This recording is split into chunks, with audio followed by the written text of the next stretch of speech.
Ben, pagkakit naman din. Ano ni Ben? Di man lang kita itsura mo.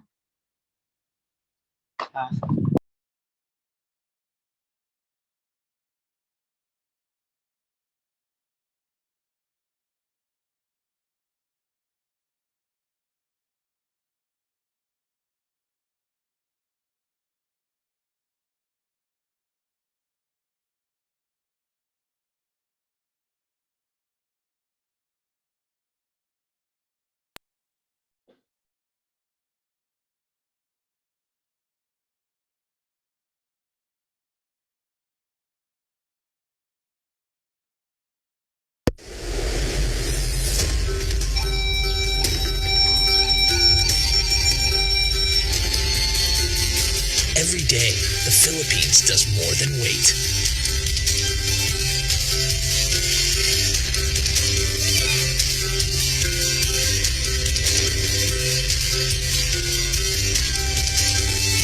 Putting together new adventures.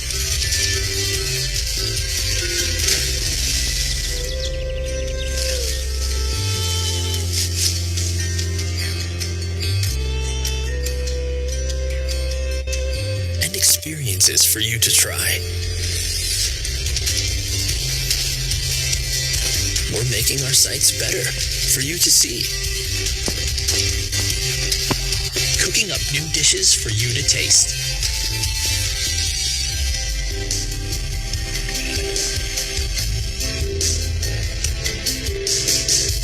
And preparing cultural discoveries for you to feel.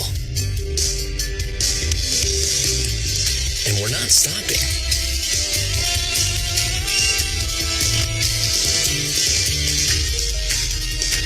Because we know that you deserve more.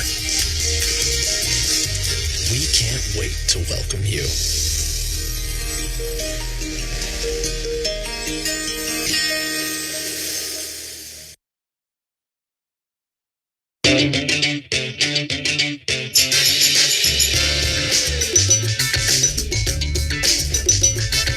This is the new normal of traveling.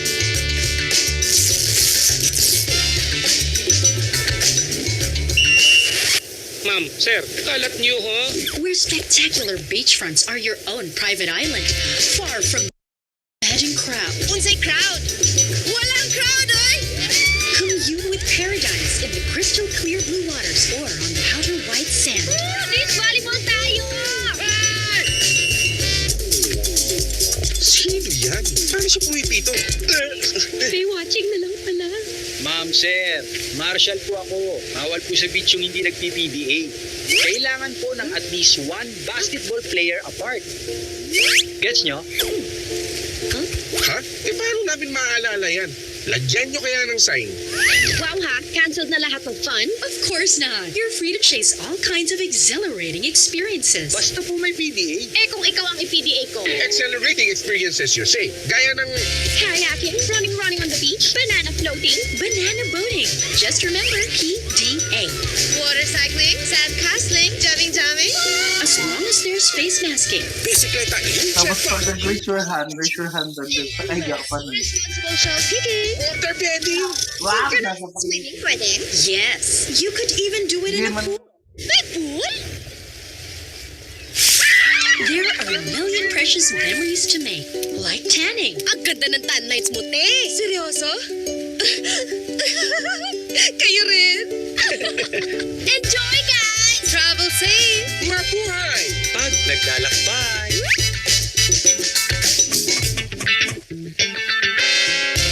Have a safe trip, Pinas! Prime your taste buds for the finest of culinary magic.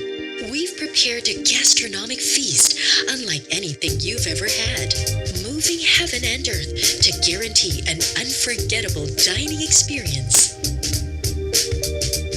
Uy, tagal ah. Temp check na kami. Hand sanitize na kami. Na-fill up na kami ng health declaration form. Okay, if you're finished, your tables are ready in the new normal of traveling. Safety always comes first. Ay, layo pala no. Konting push pati. Kindly book your reservations in advance. Our limited seating is extremely exclusive. Order with ease online and choose from a cornucopia of exquisite dishes. Our approach to dining is simple. Just you and your food, so you can savor every flavor. Crispy pati! Excuse me. Is this seat taken?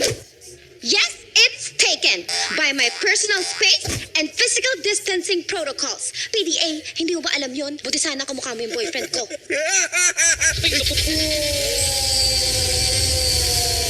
Nothing gets between you and your culinary satisfaction. Ay, sir, sorry. Salanan niyo eh. Ma'am, sir, bill po. Hala, naiwan ko yata yung wallet ko. Kuya, ako na lang ho ang bahala. Sige, ma'am. Contactless payments, please. Ako nga, hindi pa bayadan yung duha.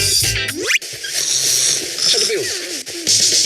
Enjoy your meal, guys! Travel safe, mga beshies. Mabuhay! Pag naglalakbay.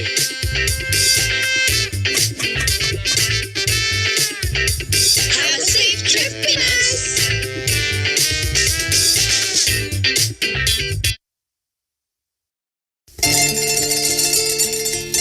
Welcome back.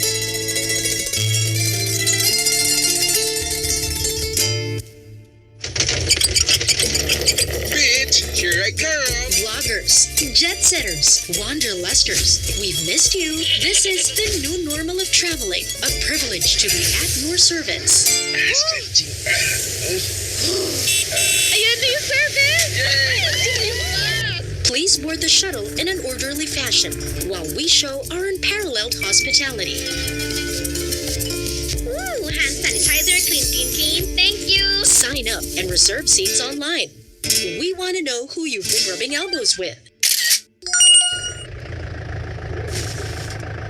Excuse me sir, bawal po dyan. PDA naman tayo. Anong PDA? PDA, physical distancing always. Please sit on designated seats only, sanitized and reserved especially for you. Okay, alis na po tayo. Thank you. Uy, wait lang! Uy, excuse me. Ako muna. Ano? Maganda ang tiis mo, ha? Pero nag-safety protocols ka na ba? Oo, ikaw.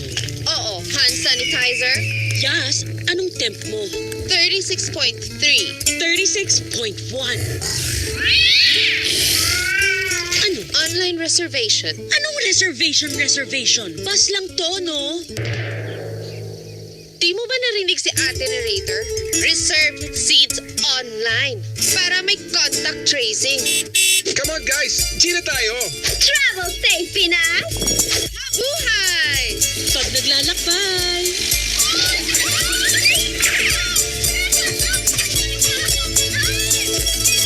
Have a safe trip, Pinas!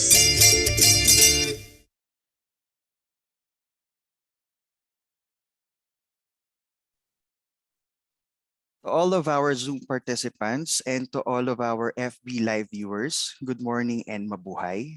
We hope that you are well, including your internet connections, despite the weather today.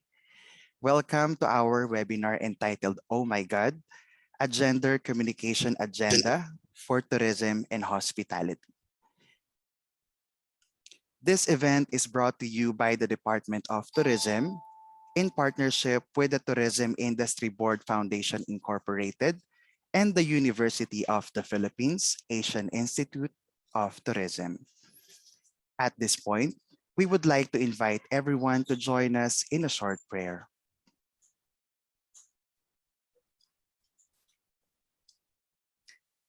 O Divine Creator, our Father, our Allah, and our Bathala, we implore your guidance as we are gathered here today for our scheduled webinar.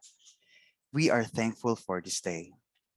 We humbly pray that you will bless us with wisdom to understand the sharing of knowledge and learnings from our speakers, organizers, and co-participants.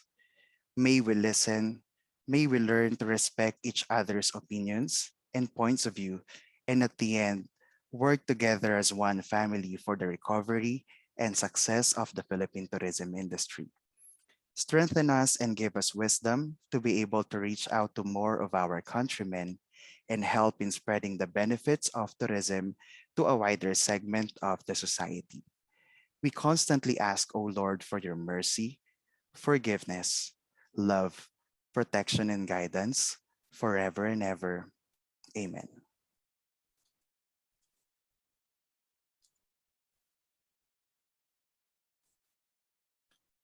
Ladies and gentlemen, I am now giving the floor to our moderators for today, Dr. Lilibeth Aragon and Dr. Randy Alampay. Good morning, ma'am, sir. Good morning, everyone. Welcome to Oh My God, Gender Agenda for Tourism and Hospitality. I'm Randy Alampay. I'll be your moderator for the first half of this webinar. With me is my co-moderator, Dean Lilibeth Aragon. Dean Beth, can you introduce yourself and say hello to everybody? Thank you very much, Sir Randy. Mabuhay at magandang umaga po sa inyong lahat. Luzon, Visayas, and Mindanao.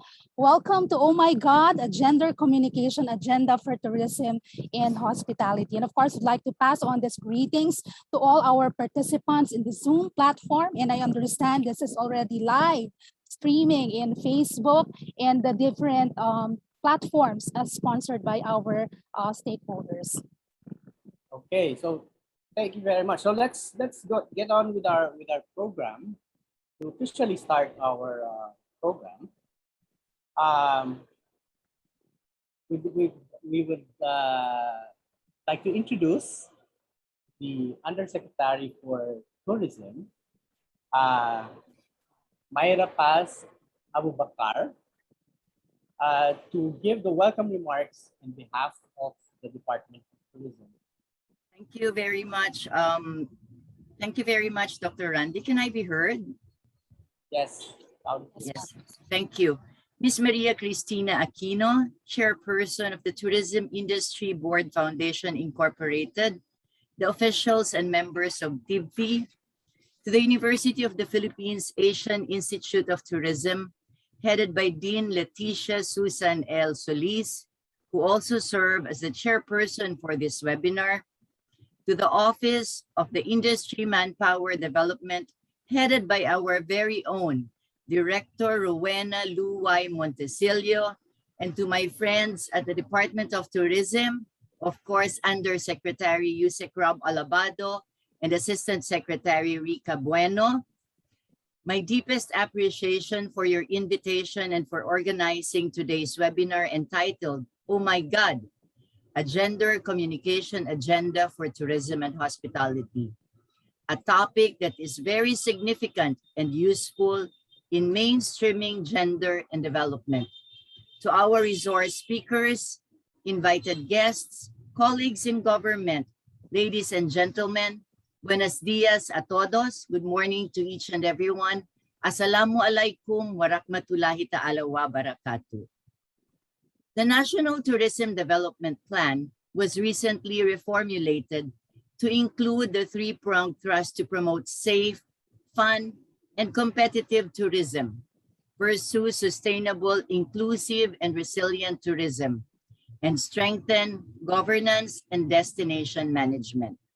By saying inclusive, we mean putting premium as well to women empowerment and gender equality in all the programs and policies that will be implemented. This inclusion likewise aims to identify and resolve issues affecting the industry with respect to gender equality. Today, as we shall listen to the roster of speakers invited to discuss about this important topic, let us always be reminded that for the tourism industry to foster sustainable growth and inclusive development, it should be everyone's concern to be able to allow each other to be empowered and validated, and at the same time, given the free and equal access to opportunities. This will create good changes and will result to a sharing of better opportunities for everyone. We are optimistic that through our cooperative efforts and initiatives, we are all going to get closer to our gender equity in tourism. I invite everyone's attention to the topics to be discussed, and may we all have a productive and interactive discussion. Again, muchas gracias a todos. Maraming salamat po sa ating lahat. Wassalamualaikum warahmatullahi ta'ala wabarakatuh. Maraming salamat po, Insek Myra Paz Abubakar. So this webinar is the 9th in a series of webinars that has been organized by the Department of Tourism and the Tourism Industry Board Foundation Incorporated. So to introduce you to the Tourism Industry Board Foundation Incorporated, or TIBFI, may now call on the president of TIBFI, Professor Cristina Aquino. Thank you very much, Sir Randy. It's really a GAD morning now. We are excited to actually present this very interesting topic to everyone. We have quite a number of participants already. I've taken a look at the chat room and noted that a lot of people are coming from different parts of the Philippines, and exciting to know that this is all made possible because of this particular medium that we have, a virtual platform. So beyond getting to know you, I'd also like to take this opportunity to tell you about TIBFI. What is TIBFI? It's a shortcut. It's a nickname is TIBFI, but it's actually the Tourism Industry Board Foundation Incorporated. It takes a village to raise a child. Coming together really in this particular webinar is actually one way of making sure that all the tourism stakeholders put into their consciousness, not just a subconscious, but put into their consciousness that there are things that we have to pay attention to. We were having an earlier discussion that in my time, we didn't have any GAD courses, or we didn't have any inclusions in our curriculum about GAD. But right now, I think the world is changing, and so we have to make sure that we're more informed about how we are able to be sensitive to it. When we formed the Tourism Industry Board Foundation Incorporated, there were only two sectors that were recognized then. But looking at the umbrella concept of tourism, you've got travel, lodging, assembly, and management, restaurants and managed services, recreation, and add to that the Republic Act 9593 that identifies the primary and secondary enterprises in tourism. So this is actually why there were some changes in the TIBFI. We were initially formed in 1980 as the Hotel and Restaurant Industry Board, but knowing that there are now more sectors involved in tourism, it was renamed to the Tourism Industry Board Foundation Incorporated in 1991, and this was approved by SEC in 1992. We are the only surviving industry board from the NMYC days to now, TESDA. In fact, yesterday I was invited in TESDA to share what was the secret, what was the best practice. And I said, you know, the best practice is something that's evolving. It might be better, it might be good, but eventually it becomes best. But, you know, with the changing environment, we've got to make sure that we're very relevant to that time. We had occasion to revisit our vision and mission in 2018 together with Dr. Ed Marato from Bayan Academy, who had who was given a grant to actually focus on the 10 priority areas, and we're very happy that tourism was part of that. And so our vision is to have highly professional education, training, and development institutions that are responsive to the competency needs and workforce requirements of the tourism industry by 2025. We will need to recalibrate this. Very good that we're part now of a larger group, the Convergence, that was initiated by the Department of Tourism. Our mission is to converge government, industry, education, and training sectors in facilitating tourism human resource development. And this is something that we've achieved already with the convergence with DOT, DepEd, TESTA, CHED, as well as other stakeholders. Our objectives to help and develop an adequate supply of competent tourism professionals to ensure that education, training, research, and development institutions meet local and international standards. So we're not just looking at local standards like TESDA, CHED, DepEd, curriculums, guides, but we're also looking at making sure that we're able to align ourselves with the ASEAN MRA on tourism profession, which is one of the new initiatives, not new, but something that we have to make sure that we are aware of and embed it in our curriculum so that we can be able to achieve a quality tourism destination. Currently, the board is composed of myself representing the Hotel and Restaurant Association of the Philippines. We have Belle from the Association of Human Resource Management. We also have Tinette from Paseos, the National Organization for MICE. We have Dr. Glo representing ARME, an educational professional organization. We also have HESL representing NURAIN, a National Union of Workers for Hotel, Restaurant, and Allied Industries, a union of tourism stakeholders. We also have Merly from PTAA. And we have our board of trustees that include Dani Adralin as well as Eli Ugarte as well as Fe Yu. We have our board of advisors from the Department of Tourism, Ase Krika, Director Weng, and Ms. Arlene.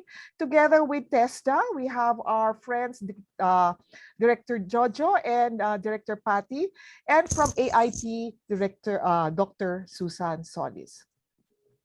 I'd like to share something.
So that was our, that was our offering for for the last 10 months, 12 months already that we have been under pandemic. And if you fail to watch it, any of our webinars, you can actually catch it in our TIBFI website. You can go to resources, and all the videos as well as some of the materials that have been allowed by our speakers to be shared are actually available in our website.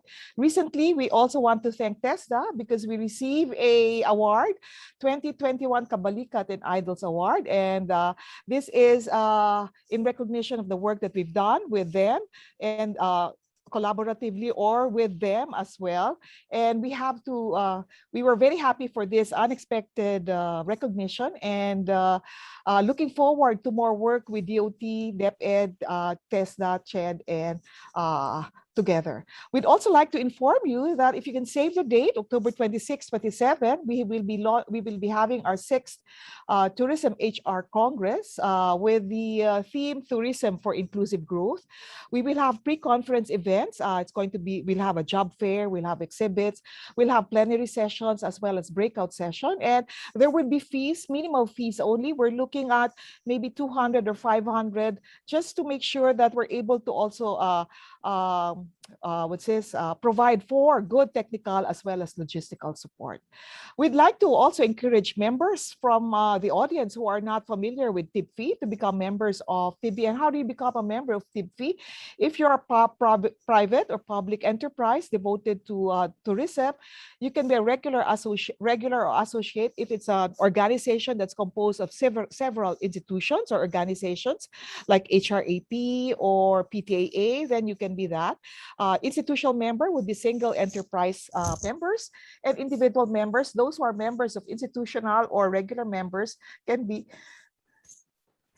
excuse me about that, sorry about that, can be members of TIBFI as well. Our government, if you're a government institution from DOT, TESDA, and UPAIT, you can be a member as well. And we also have labor with us. If you're interested, you can download the form, scan the QR code. You can also get in touch with our secretariat at tourismindustryboard.org, or visit our website for more information. They say it's more fun in the Philippines, but equality in Oh My God is more fun at that. Thank you very much.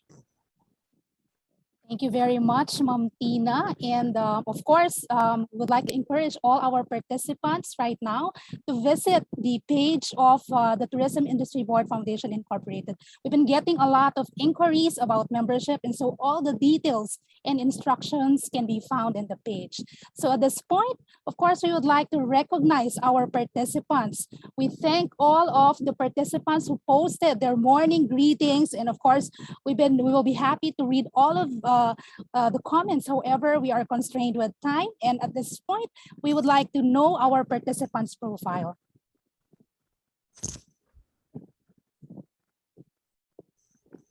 We opened our registration last September 24, 2021 until September 29, 2021. And we had the highest number of registrants last September 28, 2021 with 681 or 87.87%, followed by the date September 26 with 27.87% or 61 registrants. So thank you very much for that very kind support. And if we classify our participants by gender, we have 73.03 participants who are female and 26.97 participants male. If we classify our participants by age, starting from 18 to 24, we have the highest, 55.61% or 431 participants. So of course, we have participants from all age ranges. And by region, we've clustered them from NCR, CAR, and of course, regions 1 to 13, we have participants. And of course, like to see the breakdown. The highest is coming from Region 3, Central Luzon, with 47.03% or 372 registrants, followed by our participants from the National Capital Region at 14.92% or 118. And of course, we would like to acknowledge the participation from the different regions of the Philippines. Participants by sector, Of course, we've clustered them.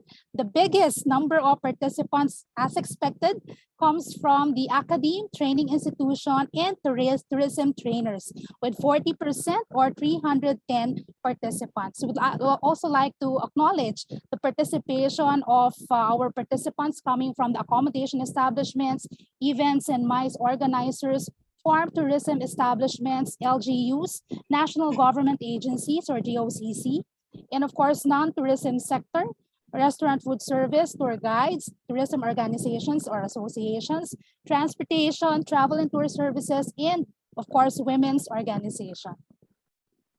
Participants by employment status, we have 33.12 participants who says that they are permanent or regular in terms of their employment status.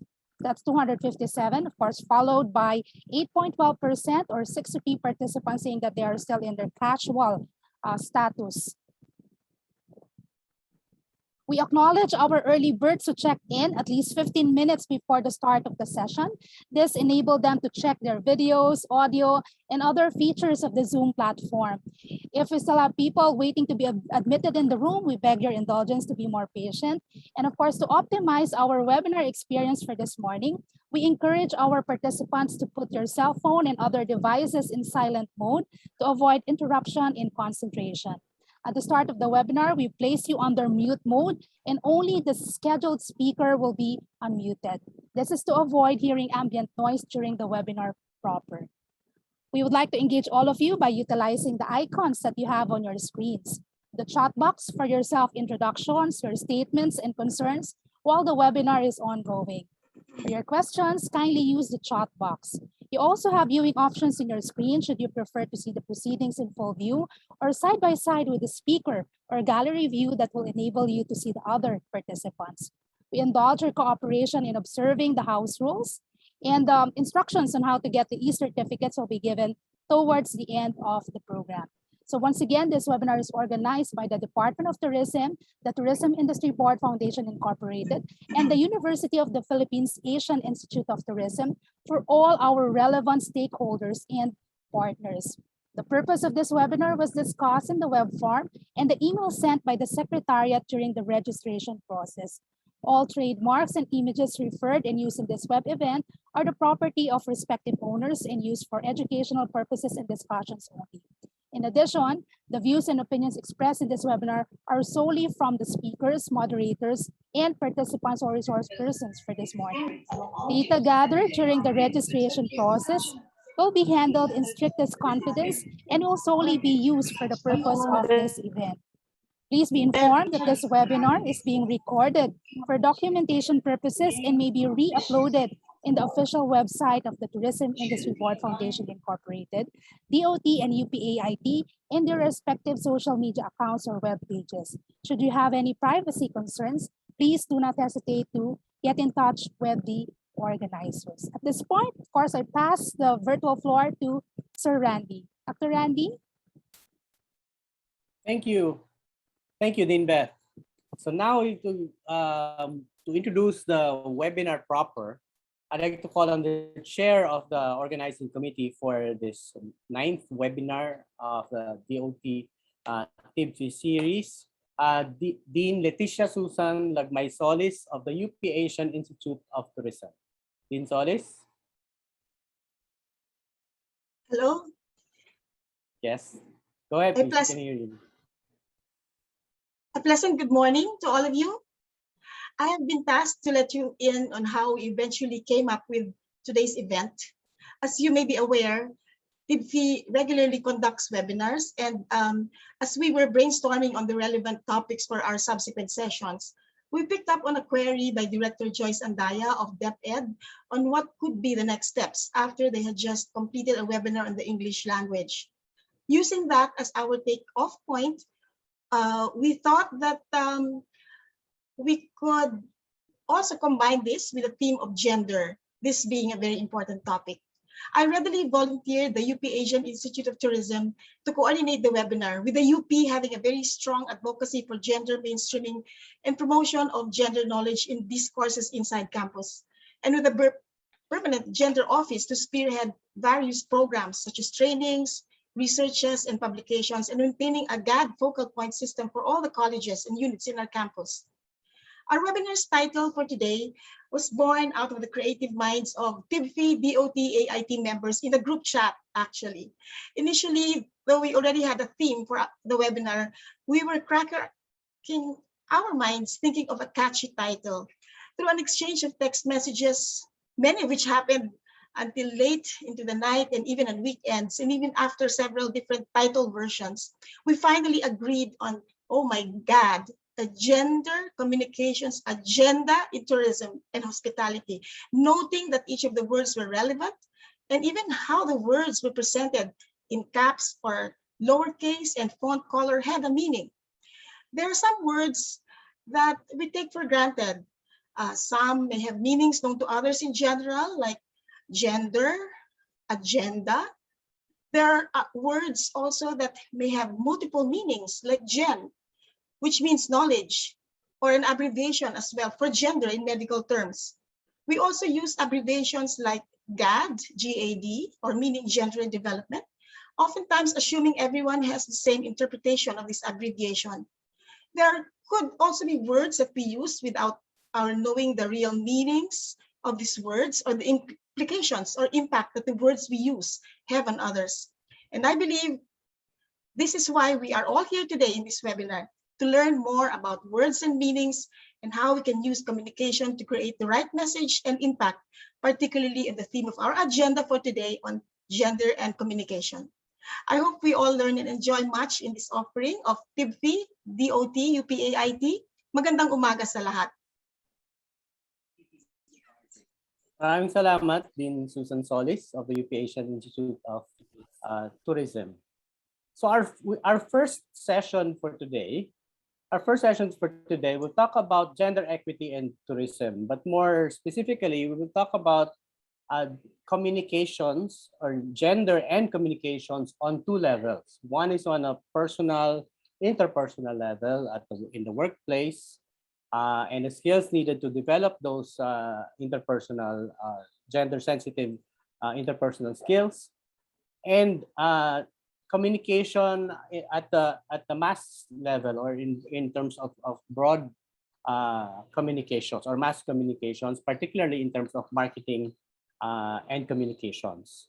So I'd like to introduce all of our panelists first, and then so that we can proceed directly to their presentations. Okay. So our first speaker for this session is Professor Cherish Eileen Brillon, or Professor Iris Brillon. She's an associate professor at the UP College of Mass Communication in the Broadcast Communication Department. She's also part of DZUP 1602, the official radio station of the UP community, where she's the committee head for research and online programming. Before transferring to UP, she was a former faculty member, research fellow, and head of the Department of Communication at the Far Eastern University in Manila. She finished her MA Media Studies in Broadcasting at the UP College of Mass Communication and her PhD in Philippine Studies, focusing on popular culture, body politics, and superhero studies. Okay. She is an advocate of gender and has served as resource person for gender-related initiatives in other universities. While in FEU, she also initiated the campaign for a gender fair and inclusive education and the creation of gender-safe spaces. The second speaker will be for the session is Miss Emily Abrera. Miss Emily Abrera is one of the few creative talents who have held top agency positions in the Philippines. She's among the Philippines' best-known advertising icons. She took up mass communications at Merinol and journalism at the UP Diliman. She began her creative career as copywriter at J. Romero and Associates, then joined McCann Erickson Philippines in 1978, rising to president and CEO in 1992 and assuming its chairmanship in 1999.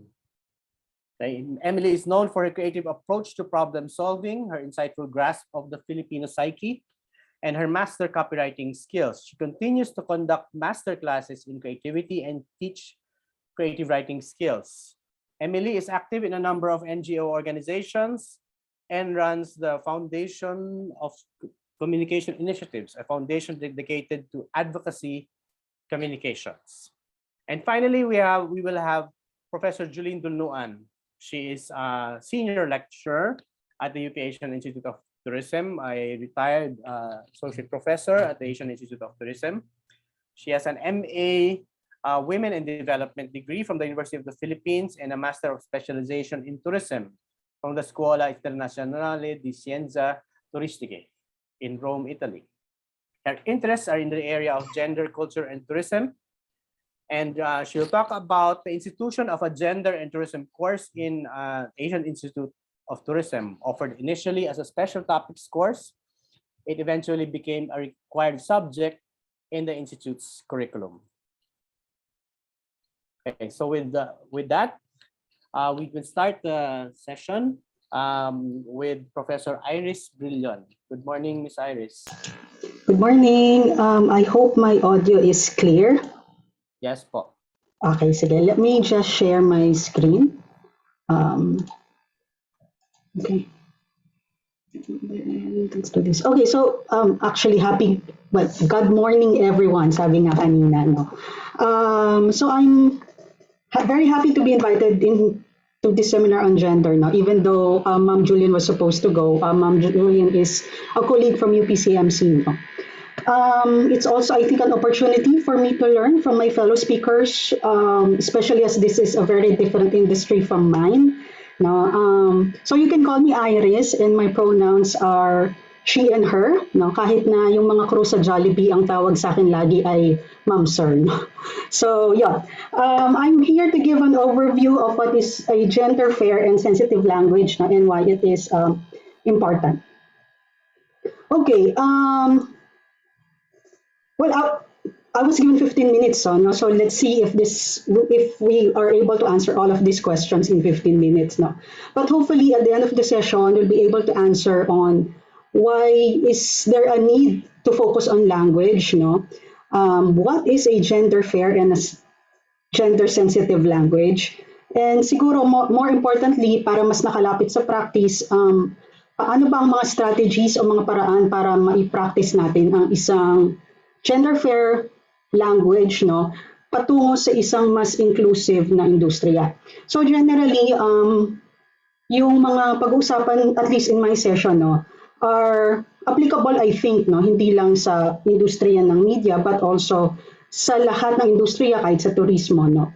And yeah, so hopefully these are the questions that we get to settle for the day.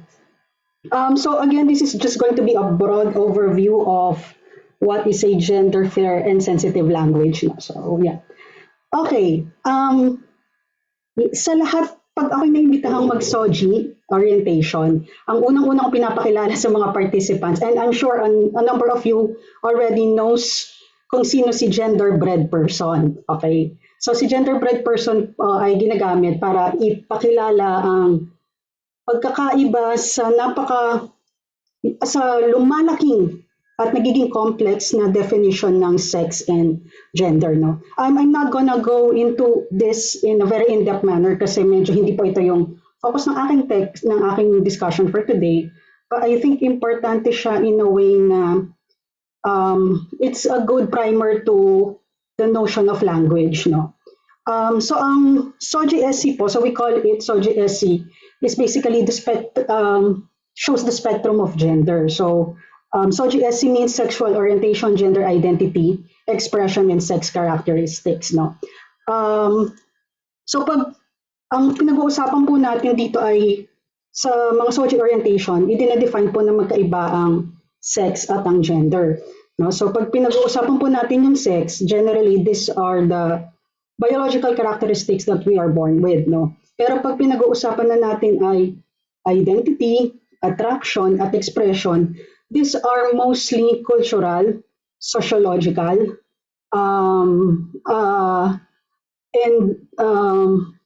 cultural, sociological dimensions, no, of gender. So hindi po mutually exclusive na you are born with a particular genitalia, sumusunod ang identity, sumusunod ang attraction, at sumusunod yung expression. So I feel it's a very important distinction, no?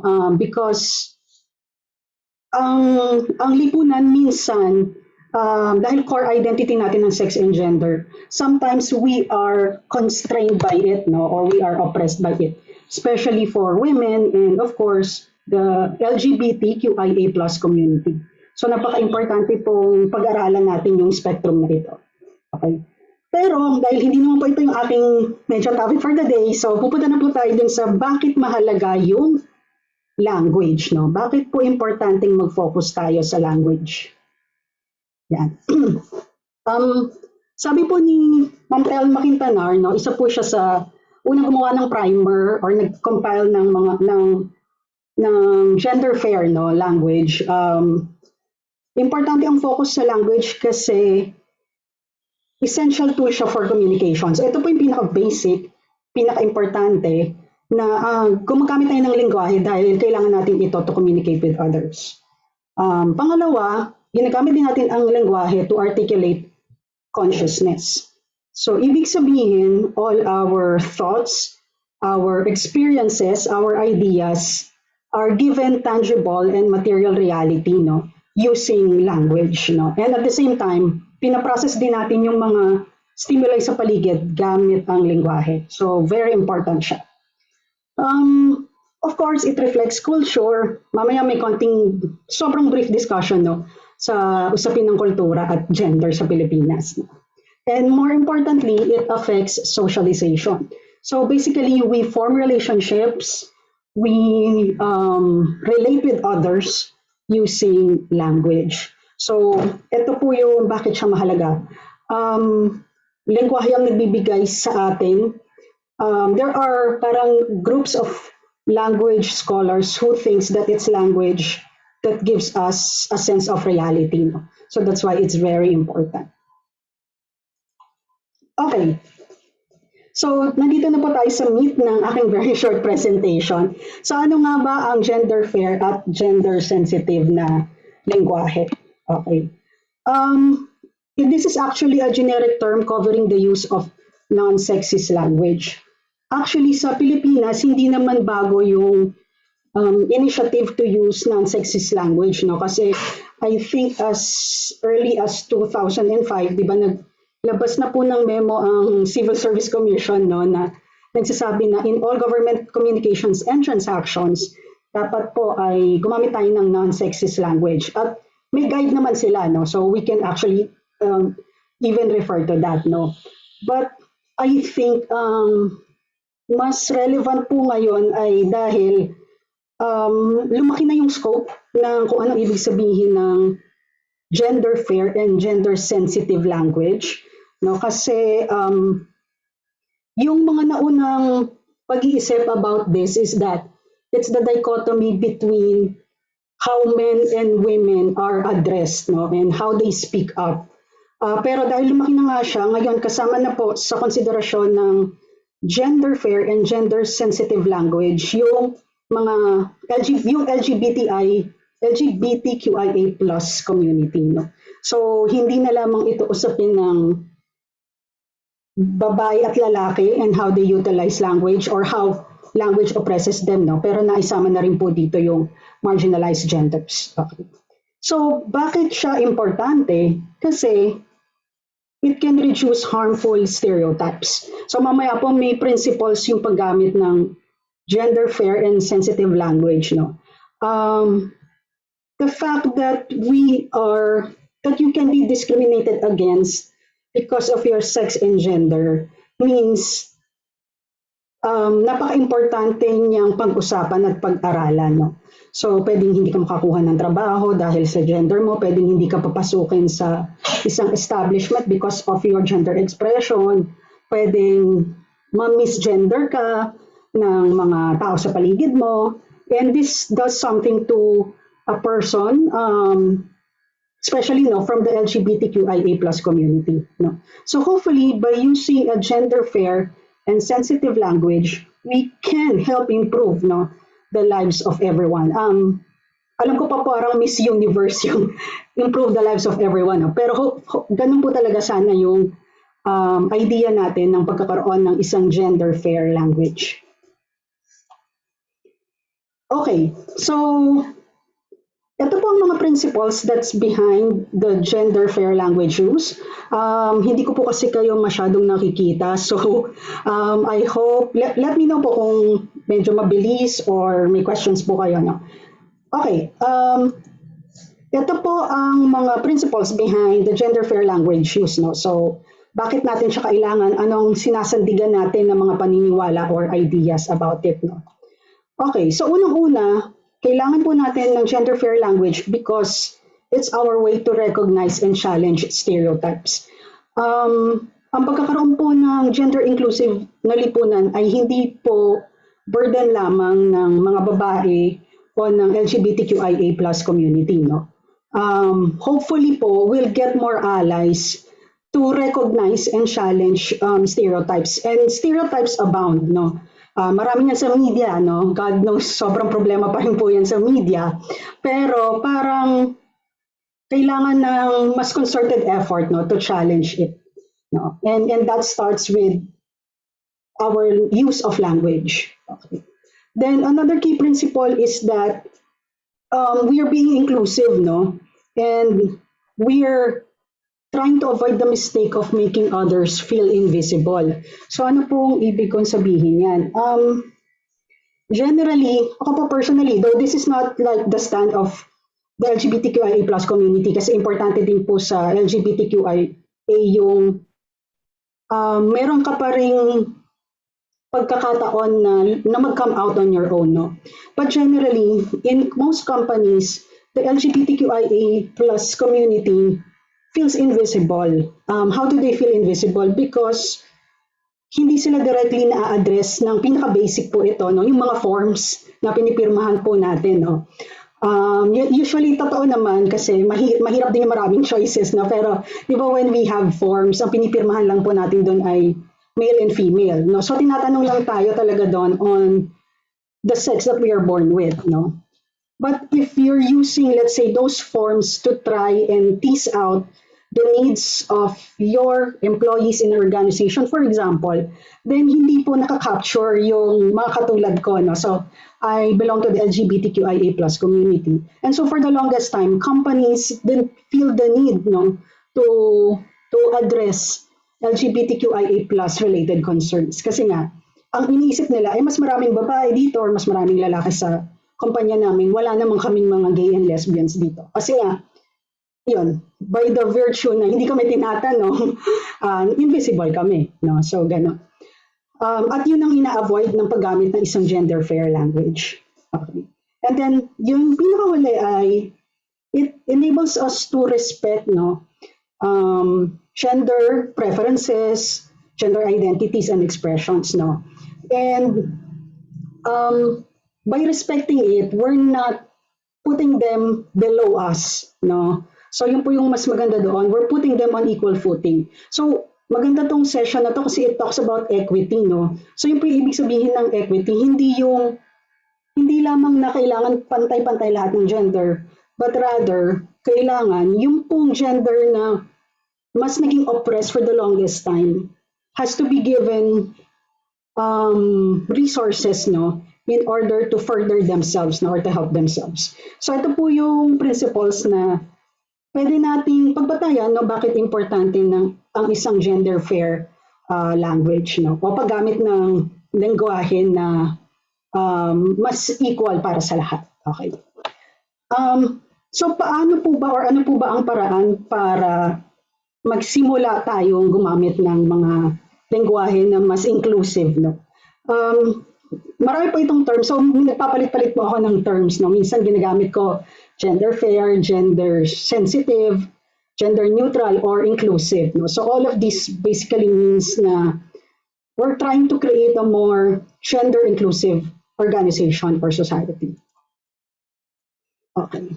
So I think this one is something that's a bit basic in a way na medyo codified po ito, no? So institutionalized nga ito sa mga communications natin. Although, to be honest, minsan nakaka-receive pa rin po ako ng sulat na naka-address na dear sir, no? So, ano ibig sabihin dito? If it's possible for us to do away with male-centric language bias, no? So, for the longest time, nasanay po tayo sa mga terms na katulad ng mankind, chairman. So, until now, we call police officers policeman. So until now, I still read books, let's say, sa mga elementary books, no, na ang tawag pa rin sa firefighters ay fireman, no? So importante po ito na maging conscious tayo na medyo male-centric po ang ating lengguwahe. Pero may mga gender-neutral replacements na po sila.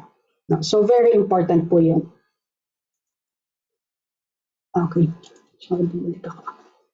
Okay, the second one is, well, the second one has to do with the use of pronouns, no? And plural nouns. So mamaya babalikan ko rin po ulit yung pronouns, no?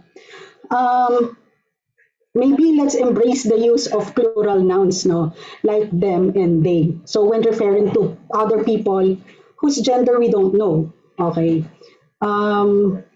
Or sex, we don't know because hindi lang naman po cisgender man and woman, no? Meron na rin po tayong intersex.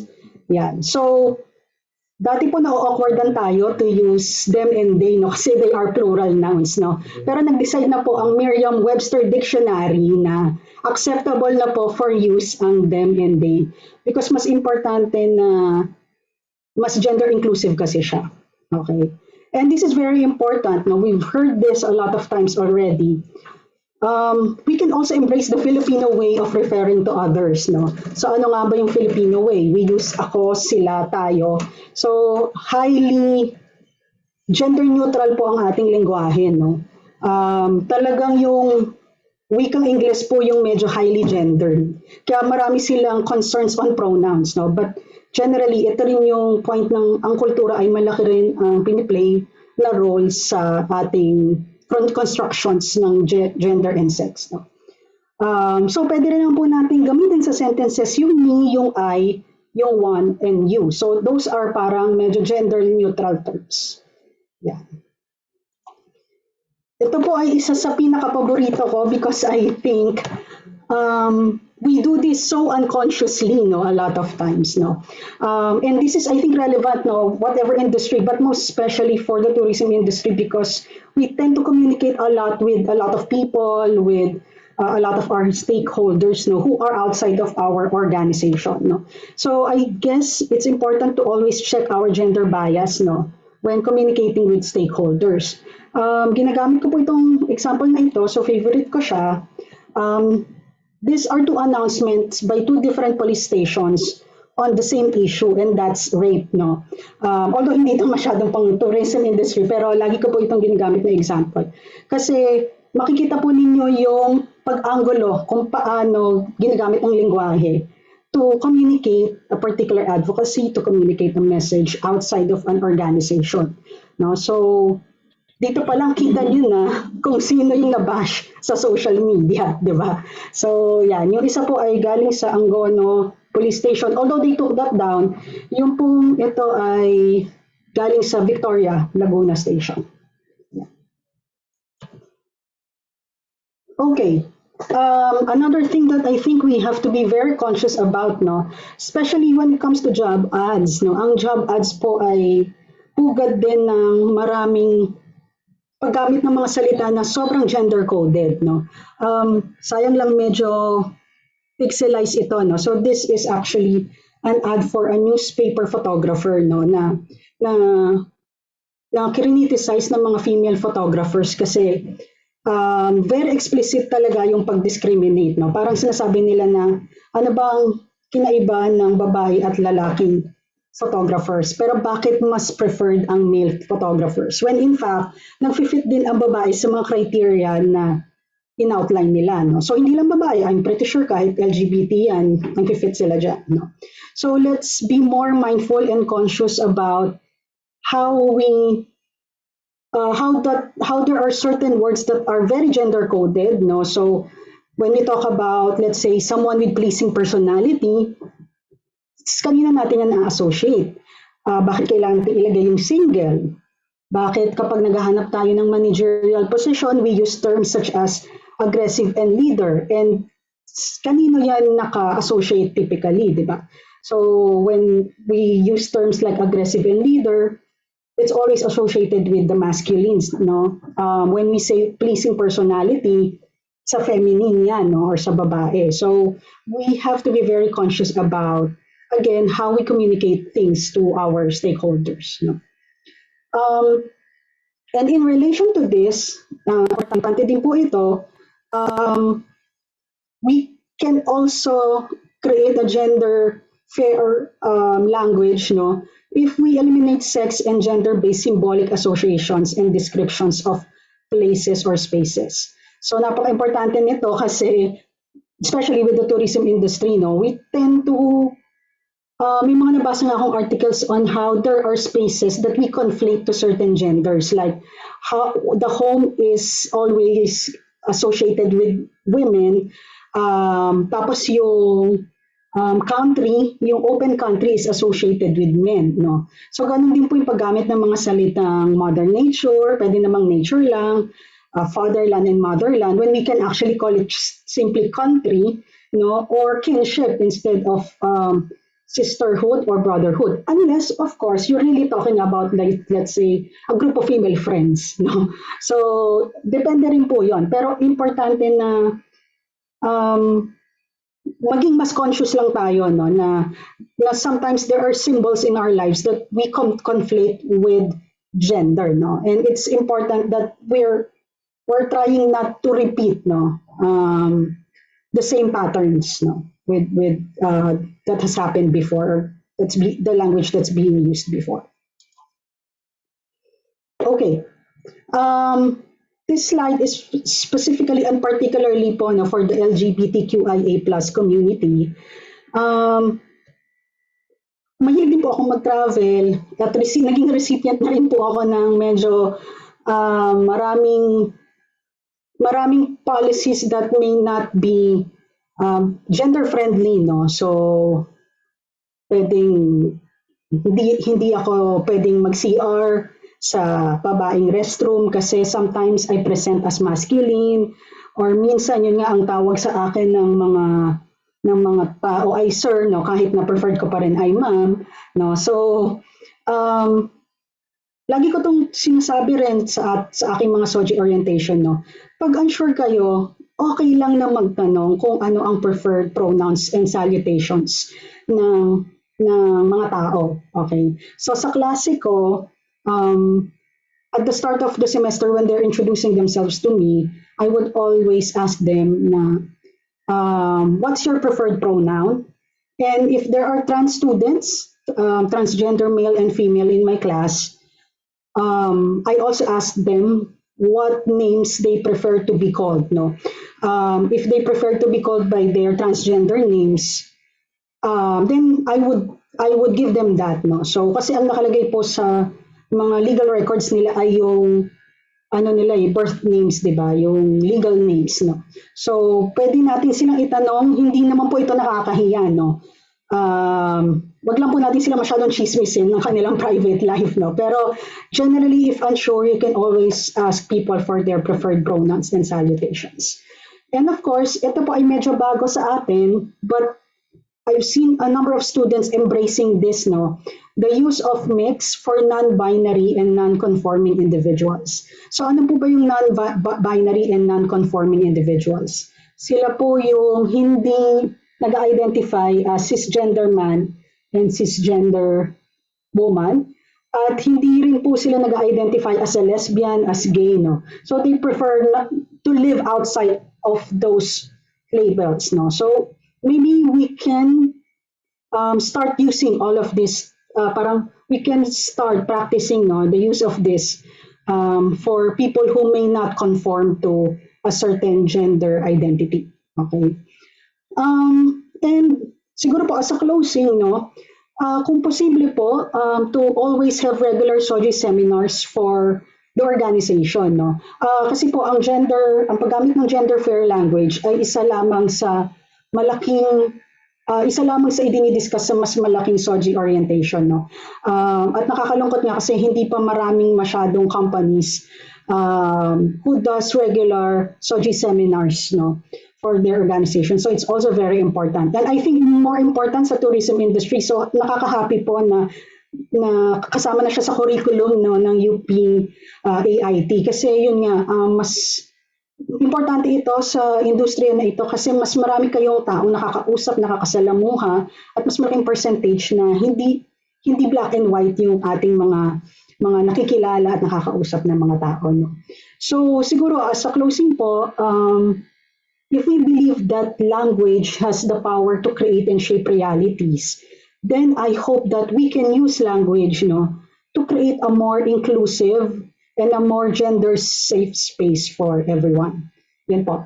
Maraming salamat. Pasensya na po kung ako ay naglagpas ng konting minuto. At kung may questions po kayo, I'll be happy to answer them after.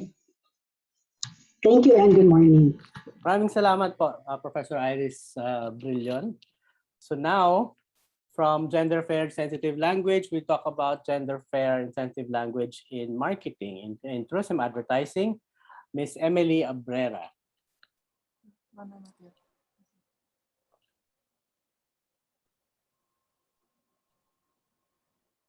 Okay. Hi. Okay, good morning, everyone. And screen sharing. Thank you for inviting me to share a few thoughts about gender advertising in general and about how it applies to tourism. Thankfully, Ms. Irish has covered quite a bit. Just historically, gender sensitivity used to mean, leveling the playing field and give equal opportunity for women and men. And today it means being aware of the diversity and the range of sexual orientation and gender identity of individuals in order to treat everyone with the respect that all persons deserve.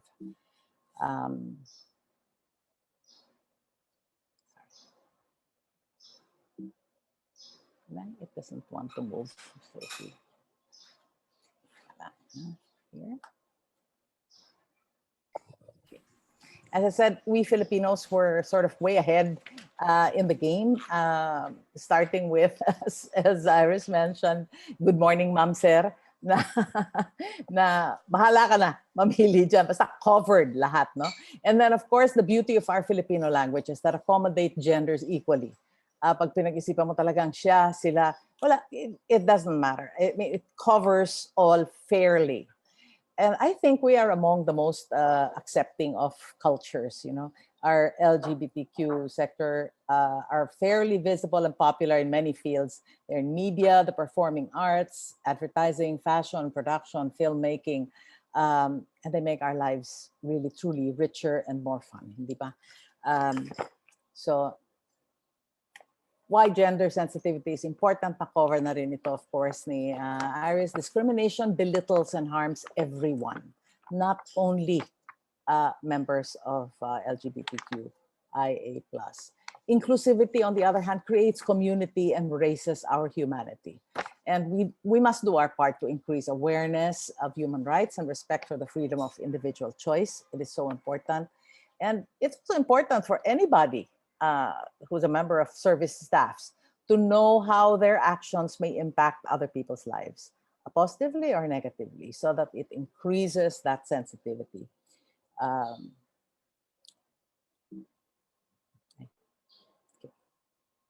It also makes a lot of business sense, actually. The LGBTQIA+ comprises a good percentage of the travel market. We know that they're generally higher educated and more affluent. For example, gay men spend about 30% more than straight men when traveling. And then they're also all more engaged online and on social media, and they're themselves, they're strong influencer. The travel industry was among the first to recognize this and to cater to it. These are all, of course, data from the US, no? They're general higher education, greater affluence, because the sector are usually couples or just couples, and while others while some of them may adopt children, of course, most still don't, meaning that they have less expenditures versus the usual families. So they frequent malls, groceries, and restaurants 10 to 20% more often than average households. They're twice as likely to buy a vacation home, 6 times more likely to buy a home theater system, and 8 times more likely to own multiple devices, including computers. So they're a very good market. They're more engaged online and more accepting of ads on this medium. They're about 1.8 times more willing to look at ads and to engage, because in their youth, this is where they found friends and community. So they're at home with social media. As I said, these are US data, but we should know more about this sector in other countries that comprise our tourism markets. And in fact, we should find out more about our own local tourism markets. I don't know how much data we actually have, but as I said, there are ways of researching this. Okay, pride. Rainbow, of course, is now a universally known symbol. We know that this appeal, although most brands advertise during the Pride season, the appeal should not be seasonal, but it should be consistent and continuous, because people know when you are truly pushing for inclusivity in your corporation. More and more brands are stepping out of their old comfort zones and discovering that they have more to gain in championing inclusivity. But of course, it has to be done with great understanding and respect. I'd like to get into a few examples of that. Okay, and I'm going to start from one of my favorite McCann brands, MasterCard. And this is, this is just a little poster from the 2013 campaign. So back from way back then, they have already espoused this.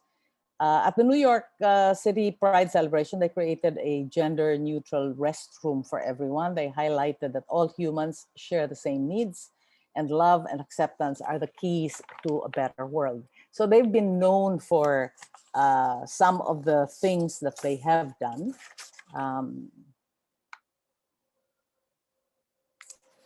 And here's more in a subsequent campaign, and this is a little more recent. This is called what they call Acceptance Street. It's the corner of Christopher and Gay Streets in Greenwich Village, which became, of course, they named it Acceptance Street in 2019. This is, of course, a very historic place. Now, this is where gay rights and so on sort of became mainstreamed in 1969, following a series of rallies and a 3-day standoff, I think, at a bar, at a very popular bar. So here is let me play for you. Christopher and Gay Street, certainly significant primarily because Christopher Street is the home of gay culture in America. I could actually be out and be free because of what happened on Christopher Street. We've come so far, but we still have so much further to go. There's so many layers of gay liberation that the term gay doesn't quite cover it all.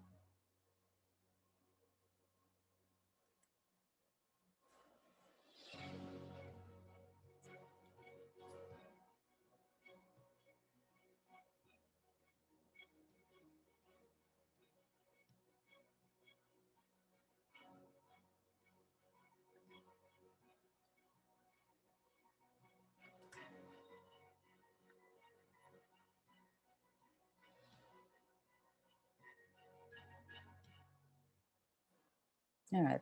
Now, the beauty of brand advertising like this is when it fits in with the brand cell itself. Then it's a natural slide. Acceptance matters. MasterCard accepted here. Accepting is part of the corporate culture, so it's easy to relate to it.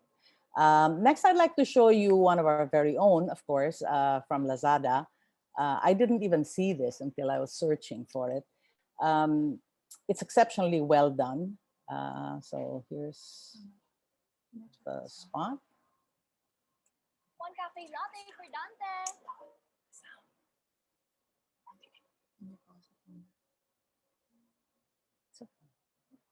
Tell them I'll just do tech checkup.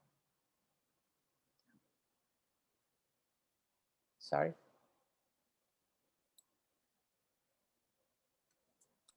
Oh. Was there sound on the first one? Sorry. Yes. There was. Yes. Okay. Yes, there was. Yes, there was. Yes, there was. One cafe latte for Dante.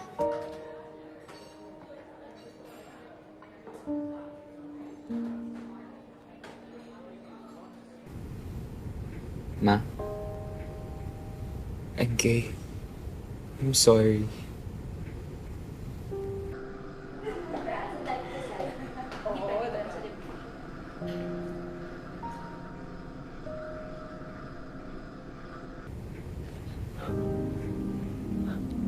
I'm sorry. Sorry. Sorry. Sorry, I'm gay. Sorry, I'm lesbian. Sorry, I'm bi. Sorry, bakla. Sorry, I'm trans. Sorry, I'm queer. Sorry, I'm different. Sorry. Mauna na ako. Sir Dante!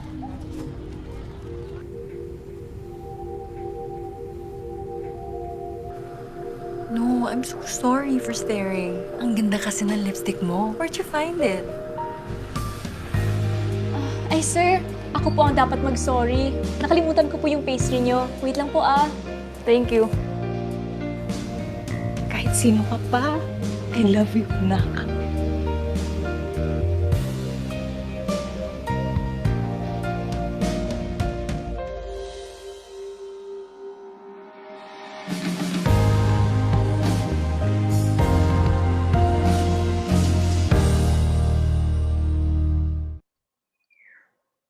Okay. Obviously, brands that can build in the message naturally with the character of the brand are the most successful. Lazada, of course, caters to a very wide variety of customers, and so it's very natural for Lazada, especially with all the items that it sells that has great appeal across men, women, LGBTQIA+. Here's another good example of a campaign that fit in so well with the brand, and it's for Pantene. As we all know, Pantene is all about beautiful hair. Okay, so this is called Beyond Gender. It's a 2-minute play. At first glance, Thailand seems like an inclusive place for trans women, but the acceptance is superficial. Pantene wanted to use their upcoming product launch to drive meaningful change with social media, influencers, and online communities. Hair is the first expression of femininity for trans women as they transition, and Pantene has always fought for gender equality, but they did not want to appropriate someone else's experience. So to launch their new range, Pantene gave Thai trans women a stage to tell their story in their own authentic voices. This mobile-first campaign with social thinking at its core was co-created with influencers, creators, and activists from the trans community. It was directed by feature film director and activist Tanwarin Sukapisit. ก็คนที่แบบว่าจะเรียกเราว่าอีตุ๊ดกระเทยหรืออะไรก็ตามเนี่ยรู้สึกว่าเขาไม่ได้มีคำอื่นให้เขาเรียกอ่ะแต่ทำยังไงล่ะเราถึงจะฝังชิปใหม่ And anchored by Poid, a transgender film star and iconic role model. ทุกๆคำพูดที่ปอยได้ถ่ายทอดออกมาค่ะปอยรู้สึกแบบนั้นจริงๆ Turns out they didn't want a pride pack or special attention. They wanted the unconscious bias to stop. When people label you and only see your gender, they miss everything else that is beautiful about you. See beauty, not gender. ปอยไม่เห็นว่าเขาเป็นหญิงหรือชายปอยเห็นคนที่สวยงาม The campaign featured short feed videos, images, streaming video, and interactive IG stories with a reach of 11 million, along with seeding and amplification from the celebrity handles, and a second wave of LGBTQI influencers and Thai cultural ambassadors mainstreamed the conversation. And the community sang back.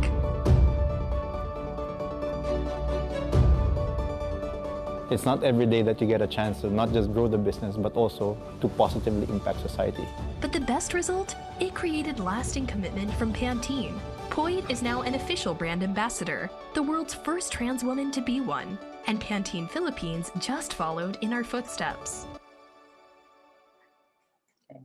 So, well, maybe not too surprisingly, the head of P&G in Thailand is a Filipino as well, and maybe especially sensitive to this market.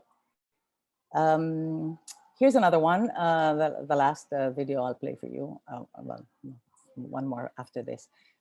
It's for Verizon. Again, the brand fit is very good. At first glance, Thailand seems like... Sorry about that.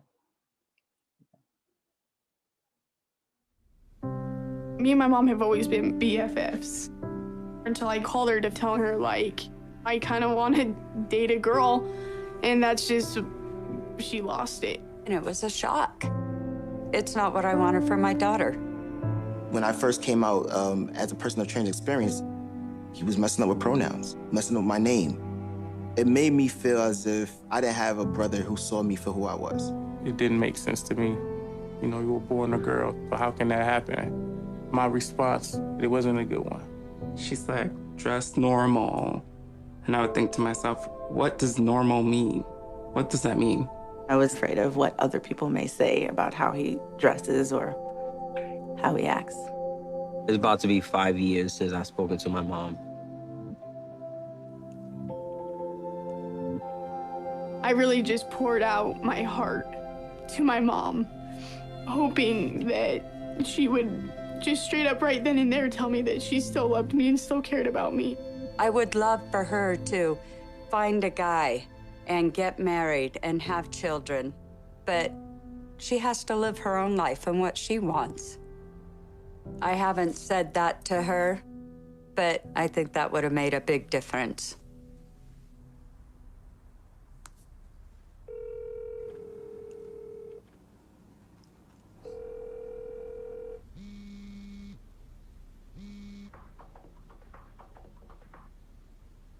Hello? Hi, it's Mom. Like, we ain't talked on the phone in a long time. True. I want to talk about some things that we haven't ever talked about. You know, when you first called me. Yeah? I should have told you how much I loved you then. You know, I should have been there. There should have been no doubt. I really don't ever want you to feel like I'm not there for you, dude. I no longer will allow society to dictate how and what I think. I am super proud of you for having the courage to be who you are. Whoever you bring into this home will have my love also. Just want you to know, like, you count in our life, in our family. stop touching over there. You're gonna make Come work in your face. Oh my God. I love you very much. Love you too, Mama. Bye. Bye. That was crazy. Yes. Nah, it feels good though. It really does feel good. She's wanted to call and tell me she loved me and that she's proud to have me as her daughter. I never thought that phone call would ever come.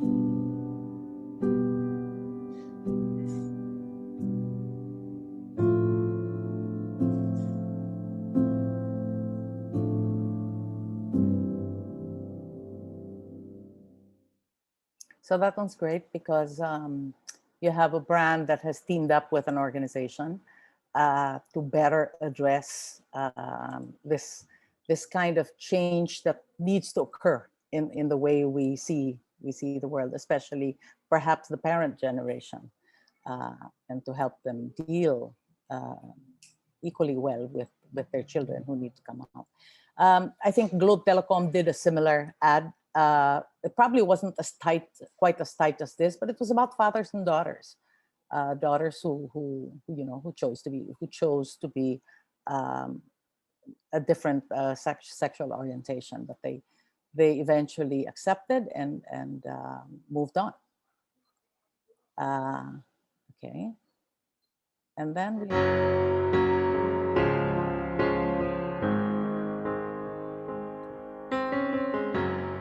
You're only only as strong as the community around you. You're only as strong as the relationships you have and the way that you treat each other. I'm a lesbian. I owned a business that I started in this town. I've been fully accepted and supported not only by my own community, but by the entire community of Seattle. We have a special commitment to forward thinking in this city. We have a lot of people that are really dedicated to the social change they want to see. Everyone has their unique character they bring to the equation, and I think it allows others to become themselves. I actually feel an attachment to this community that I haven't really felt in a lot of other places. We have probably the smartest people living and working in this city, and at the same time we have the most compassionate people living and working in the city. You can just sit back and assess how lucky you are to be in a sanctuary city that accepts everyone regardless. I feel very blessed. There's been incredible movements happening here, a lot of marches for Black Lives Matter, for immigration rights, and this is a city that really is passionate about all of those causes. How are we visible in making change positively in Seattle, but we're thinking about how that connects to a larger national scale. For me, pride in this town represents acceptance, and that goes beyond the LGBT community. It's important for us to take back that initial feeling of pride and make it a movement, make it something where we're being politically engaged and we're using this time to have a great time together, gather energy and love, and use that to move into the world and spread it elsewhere. Embracing difference, celebrating diversity. This year in particular, those things mean a lot.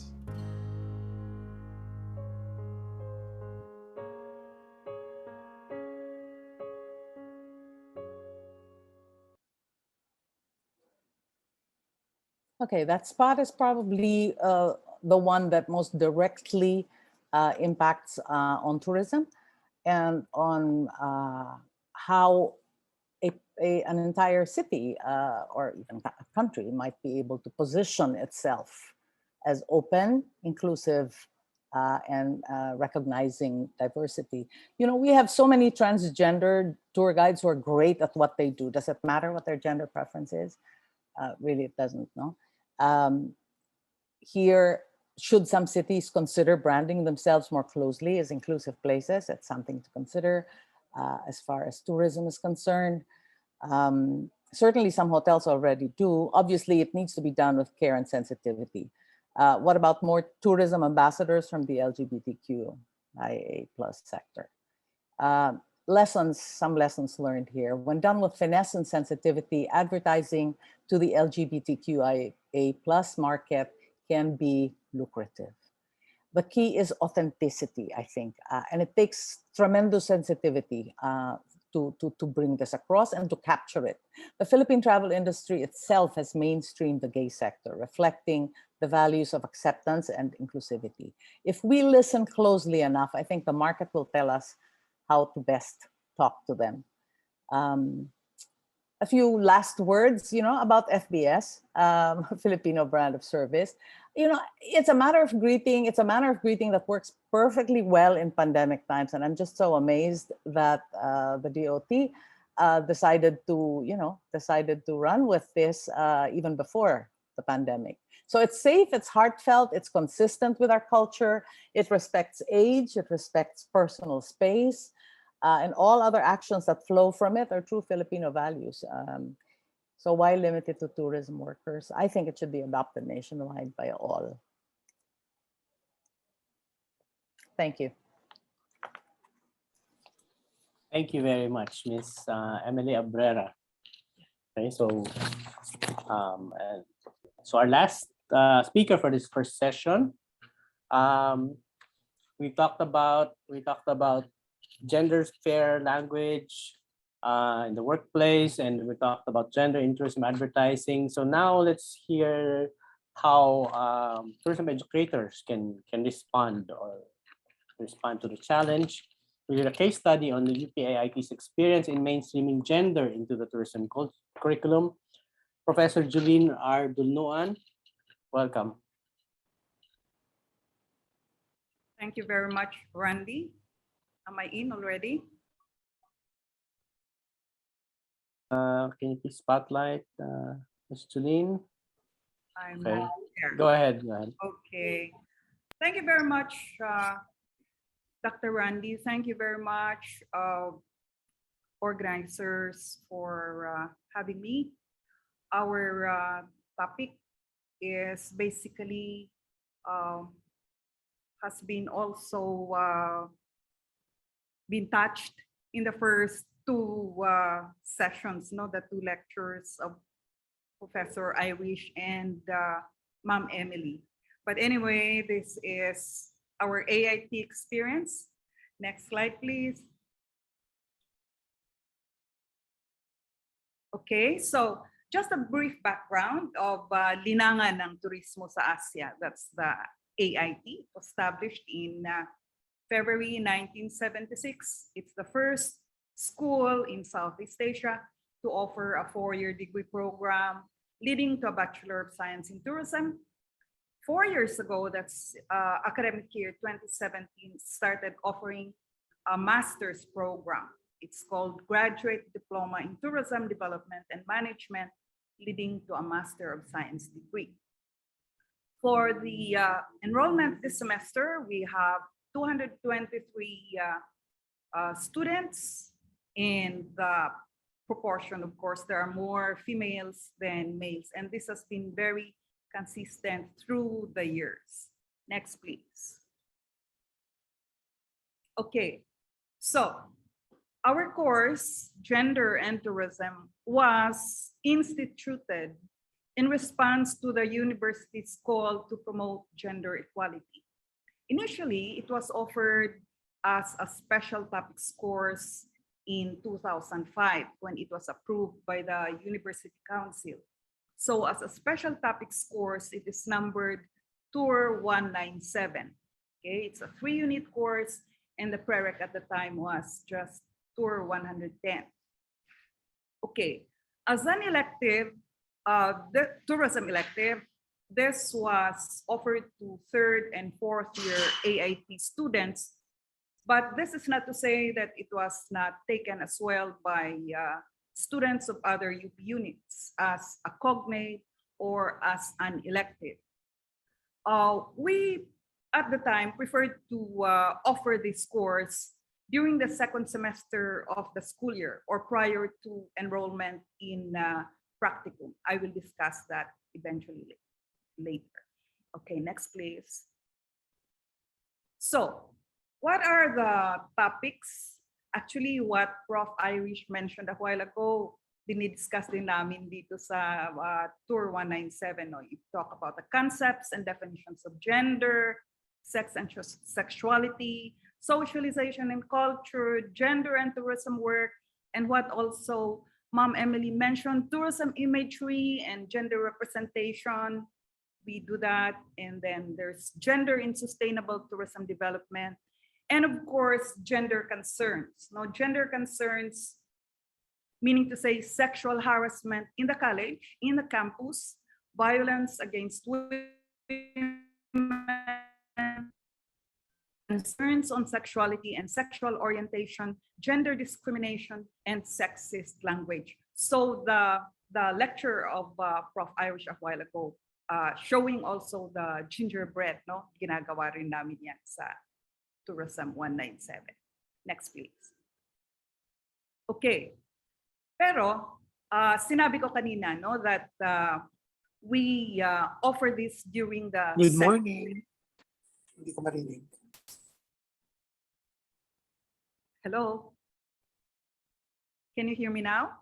Yes, we can hear you. Okay. Yes, please. Okay. Can I please remind all the participants to stay on mute? Thank you. Okay. Okay, so aside from being offered as a special topics course, at the time, we decided to mainstream gender also in Tourism 109, or this is the Travel Industry Practices or Practicum program, where the students are filtered for actual practice in a tourism establishment.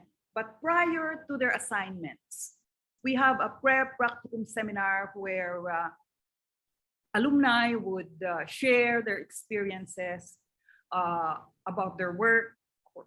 And we included also topics on gender, no? This included gender sensitivity, gender and development, work ethics, sexual harassment in the workplace. No? At the time, we had RA 7877 of Anti-Sexual Harassment Law of 1995, and then the UP implementing rules and regulations which were codified into the UP Anti-Sexual Harassment Code of 2017. And of course, the latest on this would be Republic Act 11313, or yung tinatawag na Bawal ang Bastos Bill, or the Safe Spaces Act. And this is also discussed in the NSTP. NSTP, of course, is a seminar, a training program that is required for all students. Okay, next please. Okay, so what is the emphasis in the gender orientation prior to placement? This is emphasized. Ash Code Section 1 says, all forms of sexual harassment are unacceptable. And sexual harassment is defined as unwanted, unwelcome, uninvited behavior of a sexual nature or inappropriate sexual advances or offensive remark about a person's sex, sexual orientation, or gender identity. Down the line, I mentioned this and we discussed this prior to practicum, no? During the practicum seminars, to emphasize that sexual harassment can happen even outside of UP, no? It can also happen during their internships or on-the-job trainings, and that they should be aware of it. They should be aware what is, when it transpires, what causes it, what it is, how do they feel. And our advice to our students is anything that makes you uncomfortable in the workplace or when you are in your practicum, report to us immediately. At the time when we started this, wala pa yung Office of Anti-Sexual Harassment ng UP, no? But eventually that was organized. So that's the one that's handling sexual harassment cases in campus. Next, please. Okay. In 2018, that was only 3 years ago, AIT decided to come up with tourism and gender as a required course. No? So from Tourism 197 as an elective, it had earned its own number, Tourism 119, and it's required. And the rationale for this was to make it a proactive response to the National Gender Mainstreaming Strategy mandated by RA 9710, that is of course the Magna Carta of Women, support to the objectives of RA 9593, the Tourism Policy Act, and emphasis of the AIT core values of gender sensitivity. That's very, very gender equality also is at the very heart of human rights and is identified as a development priority in the UN MDGs and the SDGs. Next, please. Next slide, please. Okay, so these are the course goals. I placed this so that for those who are interested to, or for those who are planning, we'd like to share our course goals and learning outcomes in our course on gender and tourism. So those are the course goals, the learning outcomes where students at the end of the course should be able to identify gender issues in tourism, describe tourism with a gender perspective, apply a gender analysis framework in the study of sustainable tourism development. Next, please. So this is the course coverage, no? Ayan ang aming dinidiscuss na actually na touch din ni Prof. Irish at saka ni Ma'am Emily, for instance, yung introduction to concepts and definitions. Ayan. This is basically what has also been discussed when it was an elective. Kaya lang, ayan, ginawa namin, I made it in outline form. So you can also refer it. We have gender and tourism work as gendered work, gender issues and concerns in the tourism industry. We also discuss sex tourism, child tourism, romance tourism, and other forms of tourism were based on gender. Next, please.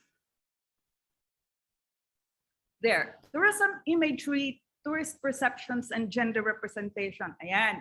Students are required to come up with projects showing the different gender representations in tourism marketing and promotion. So ang dami nilang ginagawa dyan, and then we discuss it in class. No? Gender representation in tourist attractions as well.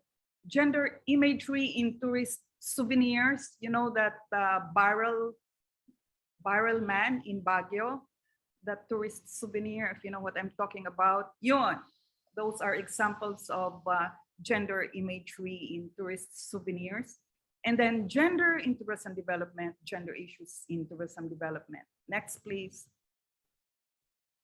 Okay. And then, of course, we discussed the sustainable development goals, where we talk about gender equality, gender participation in tourism planning again, gender representation in different tourism destinations, context, okay, and then we talk about transforming lives through gender mainstreaming. What are the barriers to gender mainstreaming in tourism? Opportunities for mainstreaming gender in tourism, and applying gender perspectives in tourism planning. So that more or less would be the course coverage right now that we are using in our Tour 119. Okay, next please. But gender is not just a subject, a required subject in Tour 199. We have also mainstream gender in our tourism research, or ito yung tinatawag na Tour 200, no? And some of the topics that have been explored, no, or written about by our students who enroll in tourism research Tour 199 and end up coming up with a thesis in Tour 200 are, and this can be found in the library. We have women's empowerment, gender display, prostitution in the tourism industry, travel motivations of Filipina travelers, gender inequalities, sexual harassment in the hospitality industry. Next, please. Gayness of a tourist destination, okay, attributes of a gay destination, gay tourism, the pink peso, a study on the tourism expenditures of gay tourists. And this reminds me of what Ma'am Emily mentioned a while ago, that the gay tourists actually are an affluent market. It's true.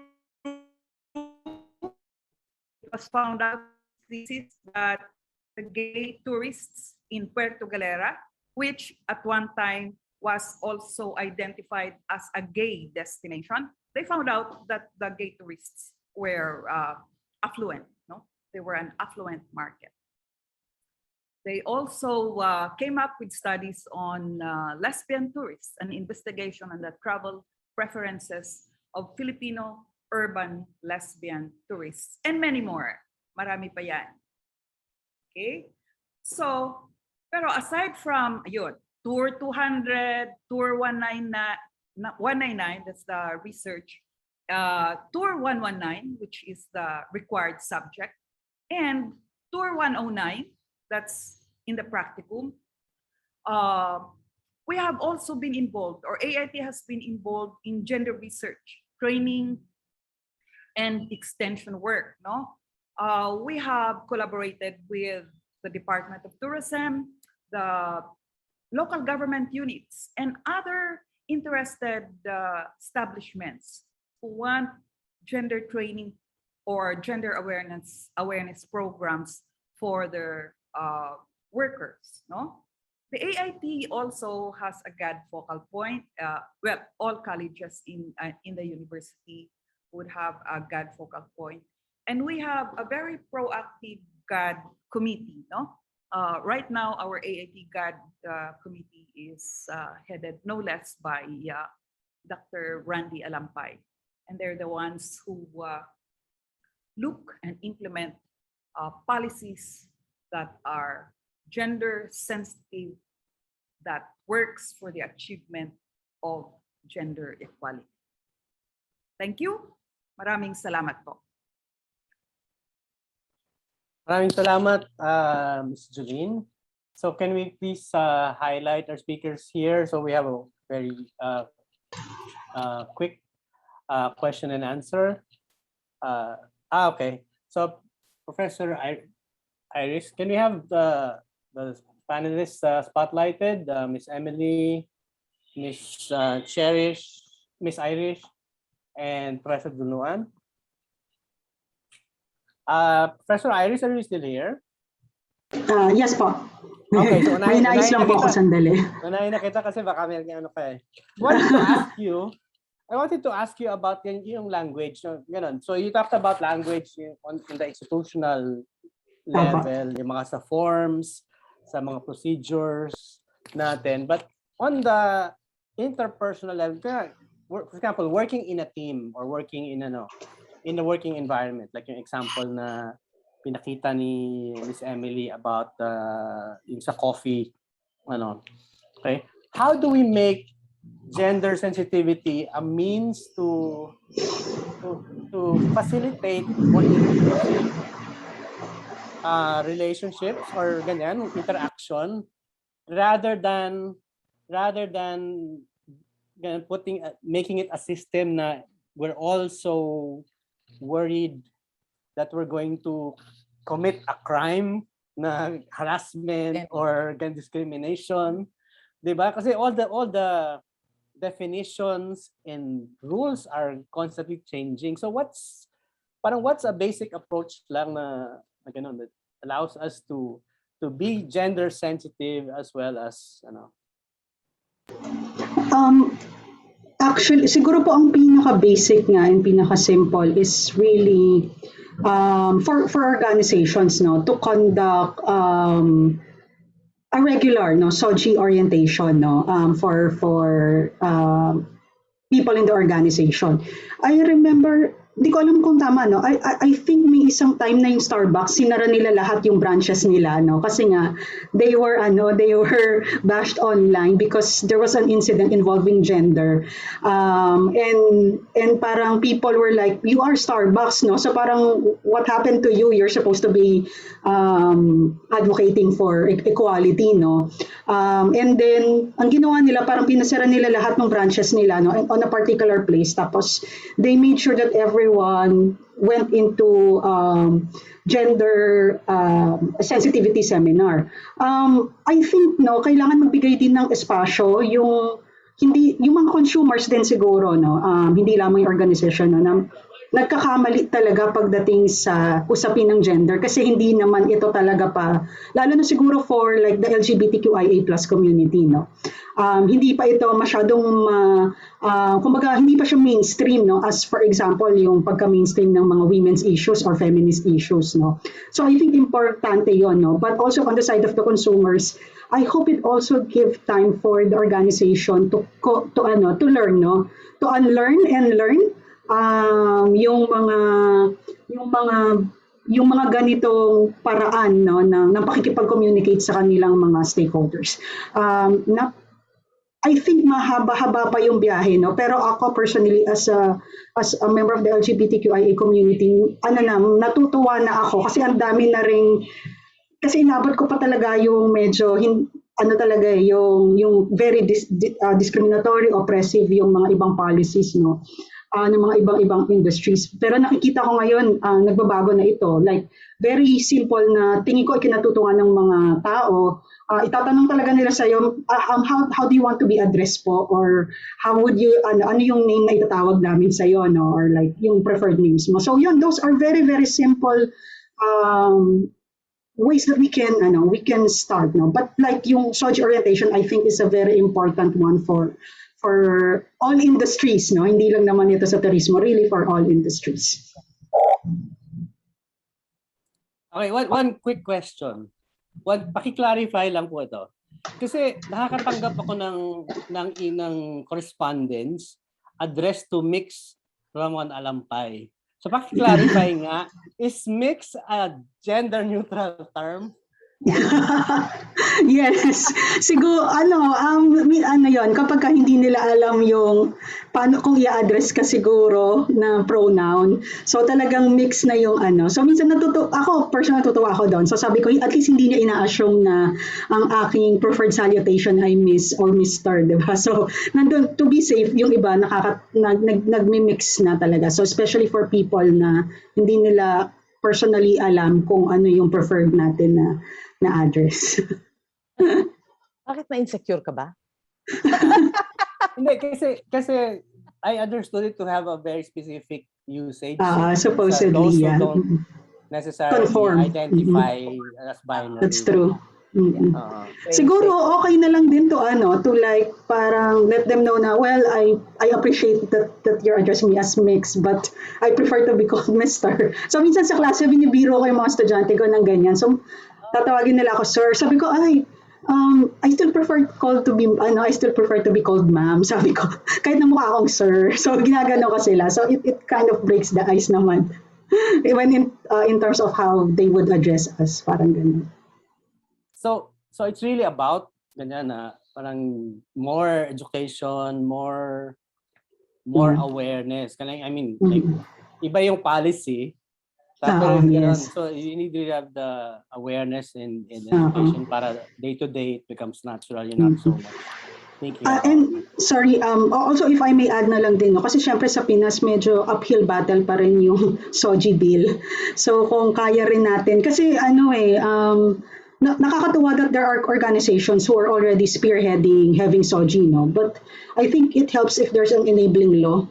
Kasi para lang din syempre mas protected in terms of the legal aspect of things yung mga hindi lang ito nga lang kasi medyo ang debate kasi ay na-center sa usapin ng gender, but the SOGI bill actually prevents discrimination hindi lang ng gender but also on other basis of disability, religion, etc. etc. So laban din siya ng mas maraming Pilipino, importante nga sana may enabling law para medyo pwede ring ma-institutionalize the way that the use of non-sexist language is institutionalized in government offices. But magkaroon ng mas ganyong klaseng pagpasa ng batas. Salamat doon for the chance to promote the SOGI bill. Anong status ngayon? What's the status of the SOGI bill? Ma'am, naipasa talaga siya ng lower house, talagang talagang overwhelmingly, it's stalled in the Senate because there are senators who are still against the passage of this. So I think ang last po niya, pinasa na ulit siya doon sa Committee on Family. So, hindi ko po alam kung kailan siya makakalendar ulit to be discussed in the Senate. Okay. Thank you, Ms. Iris. Emily, may comment si Asek Rica Bueno regarding the Filipino brand of service in the chat. She says that the Filipino brand of service program is not only limited to tourism workers, DOT is also sharing this program to all other service industries, retail, banks, etc., if they want it. Okay. So I wanted to ask you, Emily, so you're talking about the potential or the attractiveness of the LGBTQIA plus market. So my question is it really a market in the sense na, kasi di ba parang you have all of these diversity of identity and expression. Can you really do identify it that way? them? Or market to them as one? Yes, you actually could. While there is vast diversity in that grouping, LGBTQIA+, there are publications that cater specifically, and you can advertise there. Also mainstream ads, and specifically social media programs. I mean, online. It's it should not be too difficult to target them, because it's sayang na sayang. I mean, it's they will go where they feel they are wanted, they are accepted, and that's such a wonderful thing to promote. The whole community actually benefits from something like that. Seattle continues to be a shining light as far as that is concerned. So you can see where, Okay, so what do you think about destinations or places, okay, that are identified? And I think Professor Iris touched on this a little bit about attaching gender to places. And so, for example, Castro Street in San Francisco, or ano to, a portion of Malate, or certain or Soikoboy in Bangkok are identified, are branded or promoted as gay sites or gay attraction sites. And is that something that is needed, or is that something that essentially puts gays particularly, kasi gay yun yung common na type of gays particularly, parang gineto, parang ganun ba, or is it ganun, or is it necessary for the safety that that those places provide? Interesting question yan.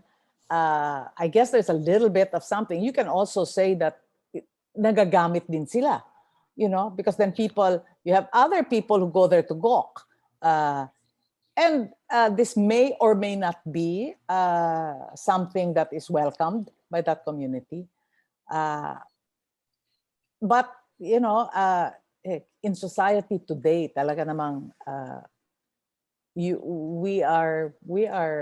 there is such a wide variety of ways of presenting oneself or expressing one's individuality. Na it doesn't necessarily mean na iba ang itsura mo. You can be how do you call it, placed in a certain you're a peg that will fit a certain hole lang. You may fit in others at different times in your life. I think it has to do a lot with education talaga. It really has to do a lot with education. And hopefully this is part of our curriculum too.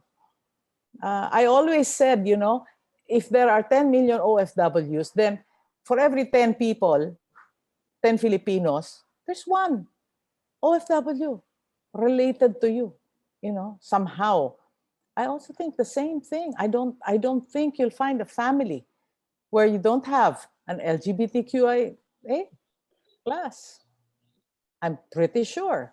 Now, how they are accepted or no, I don't think we can lack in enough communication that encourages people to open their minds and to see them as individuals. Individuals with their own gifts, with saan sila magaling, at magaling naman talaga. Kesa sana napapanood na lang sila sa TikTok or whatever, or as a joke, or certainly they're very good entertainers. That's the other thing, Thankfully, I guess sometimes humor saves us all the time. We are able to elevate certain things to laughter and thereby diffuse a very tight situation. But there are other things that are serious matters, and it's important to understand how these things affect people. They really do. Randy? Si Professor Iris muna, si raised her hand, and then Jeline. Yeah, go ahead. Siguro very short lang pong dagdag sa sinabi ni Ma'am Emily, no. I think, and in a sort of context to the gay spaces, no. I think historically, because gays have been denied their spaces, or the LGBTQIA plus community have been denied their spaces for the longest time. So the way that they're reclaiming it now is really yung gano'n, no? Parang niname natin yung lugar as a gay community, as a gay space, no? So nag-iiba ng konting dimension yung language kapag ang pinag-uusapan natin ay medyo oppressed groups na rin, no? So I think it's a way of reclaiming their spaces, no? In a society where they are historically denied and marginalized, no? So mas ganun, I think, yung pwede rin nating tingnan na konteksto dito. Thank you. Jolene? Yeah, I was just going to mention what I showed in the slide about the studies that have been done by our by our tourism 200 students. No, yung pink peso. The pink peso talks about the measuring the expenditures of gay tourists who went to Puerto Galera. They also made a study on Puerto Galera as a gay destination. And one of the findings was, why were gay tourists going to that place? Because they found that it was a safe place for them. The community at that time, anyway, were welcoming. Okay, they also made studies on the perceptions of residents in Malate, Manila. No, and so this it's a niche market actually that has been not only studied here in the Philippines but also in other parts of the world like Bangkok, no, and they contribute significantly if you talk about tourism expenditures, no? So this is a great market. Okay, thank you.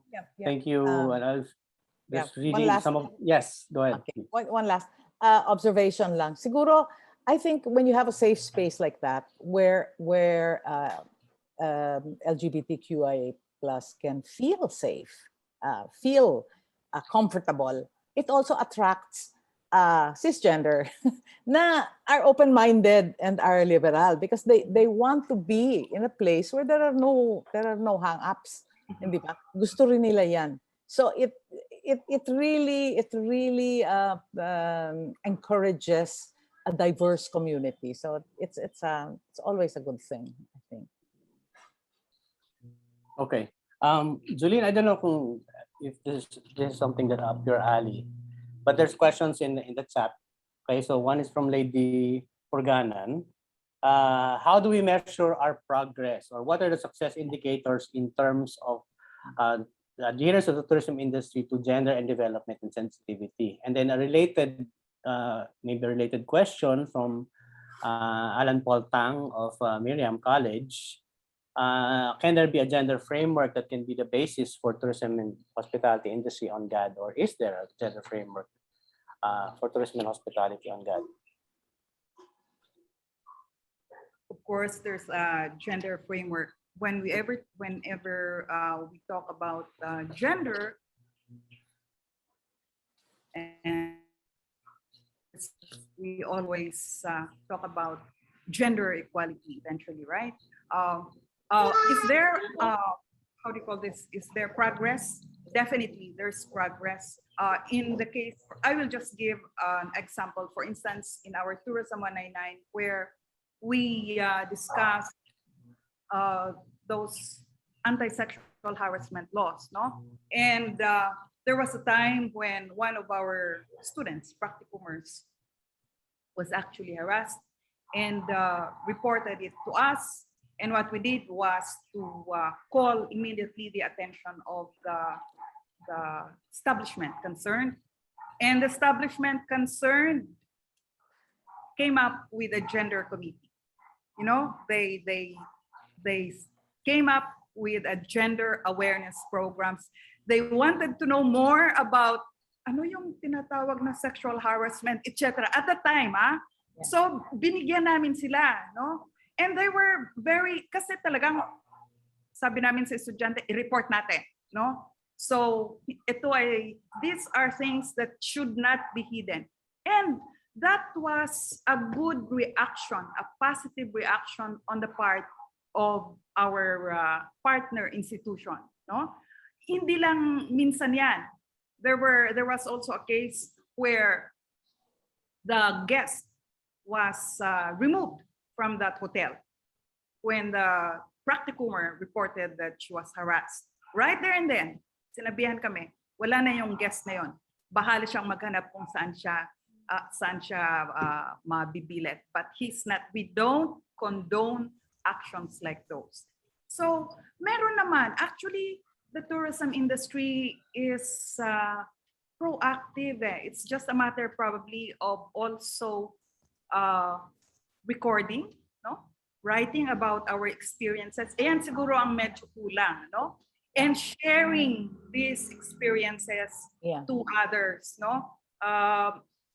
As I said, puro mga mini thesis yan. And the researches that we have been doing were commissioned works. Ayun, yung mga researches, no? But probably we can do more about how do you call this? Writing about this outside. Halimbawa, Puerto Galera, hindi pa masyadong nasusulat sa totoo eh. But the change from a family destination to a gay destination, no? Accepting of all genders, magandang tignan yun eh. It would be a nice study as well, no? To share in the tourism. Okay, so thank you very, very much, Professor Julene, Miss Emily, and Professor Iris. Obviously, bitin na bitin to. Parang there's so much really to talk about, and that really was our intention naman. Parang patikim lang to, and just to highlight the importance as Professor Iris started with, yung why is it important? Why is gender important? Why is gender language or sensitivity important? And hopefully our audience is inspired to start up their own gender sensitivity orientations, mainstreaming gender into their operations. So thank you very much. Again, Julene, Miss Emily, and Miss Iris. So everybody, we take a break for the next session. But before that, please answer this poll.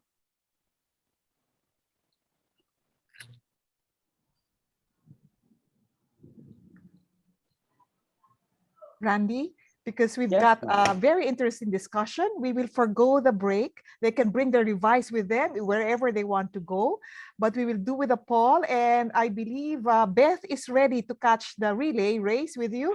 We have interesting speakers for session 2 as well. Beth, are you with us already? Yes, thank you very much, Director Tina. And of course, let's give a big round of applause to all our speakers for session 1. That concludes our session on gender equity and tourism. Maraming salamat po. And of course, we're seeing a lot of responses already in our poll for session 1. So keep them coming. I hope that all of our participants will be engaged in terms of answering this poll questions. The first question is, I have experienced, or did I experience gender discrimination in the workplace? So we have three choices. Yes, no, and not sure.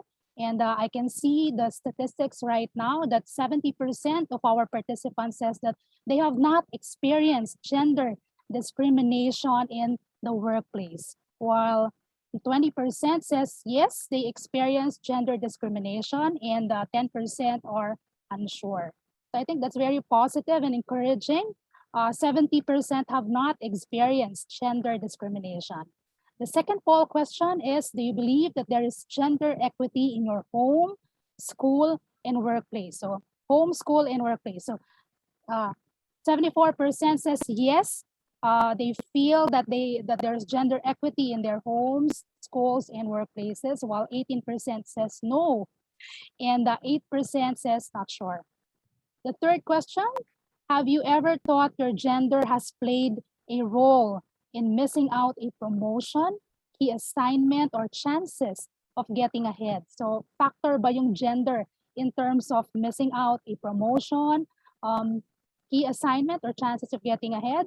And 39% of our participants says, yes, it has been a factor, while 42%, actually that's the highest, says no, it was never a factor, and 18% says they're not sure about it.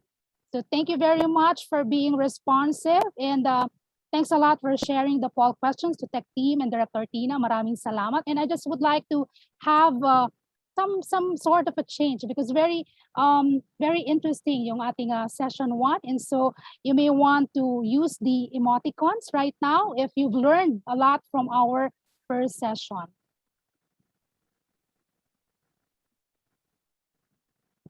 Thank you very much. All right, so can we ask our participants to use the reactions button, specifically the heart sign, if you've learned a lot from our session? Ayan, maraming salamat also for the comments and questions that's being posted in the chat box. Thank you very much to all of you. And now we move on to session 2. Session 2 is about initiatives for mainstreaming gender equity in tourism and hospitality programs. So the Education 2030 agenda recognizes that gender equality requires an approach that ensures all will complete education cycles but are empowered equally in and through education. Putting it into context, equality in education is necessary for students to have the same opportunities to start off with positive educational outcomes, and equity helps to make sure that those equal opportunities are adjusted to make room for students who might need extra help and attention. Gender equality in tourism is a matter of social justice concerned with rights, opportunities, and freedoms. Gender equality in education is crucial for sustainable development, for peaceful societies, and for individual well-being. For this session, we will have 3 speakers who will be sharing their insights about gender equity in Philippine tourism marketing and promotions, as well as in tourism, training, and education. And it's an honor to introduce them. Our first speaker for session 2 is the acting head of the Meetings, Incentives, Convention, and Events of the Department of Tourism Promotions Board of the Philippines, or TPB. He has been with the tourism industry for over 30 years. He started as a market specialist 3 at the Travel Trade Sales Department of the then Philippine Convention and Visitors Corporation, or PCVC. He was assigned to the overseas offices of the Department of Tourism in Paris and Frankfurt for 18 years, before returning to DOT's Market Development Group. Afterwards, he transferred back to TPB, overseeing media relations and communications, as well as TPB's domestic promotions, projects, and activities. He has served as acting Deputy Chief Operating Officer for Marketing and Promotions of TPB from 2018 to 2020. He holds a Bachelor of Science degree in Tourism from the University of the Philippines and Masters in Business Administration from the De La Salle University in Manila. Let's give our warmest virtual applause to Mr. Arnold P. Gonzalez. Our second speaker is the founder and chairman of Cosmic Ventures, or CRV, and he currently serves as a board member of TESDA, representing the employer sector of the private sector. As a board member, he is chair of the Committee on Ethics and Protocols, cybersecurity advisor of TESDA's Quality Standards Office. BM Randy, as he is fondly called, serves as an honorary member and a consultant of the Chamber of Furniture Industries of the Philippines, as well as former visiting lecturer and college faculty of Broadcast Communications and Cross-Cultural Communications at Southville International School and Colleges. Our second speaker is Professor Randolph I. Nonato. Thank you, Dr. Lita Basargan. Good morning, everyone. Thank you, Sir Randy. Our next speaker, our third speaker, finished his Masters of Art in Education and Physics at the UP Diliman's College of Education. And he also finished his PhD in Science Education and Math at St. Mary's University, Nueva Vizcaya in Region 2.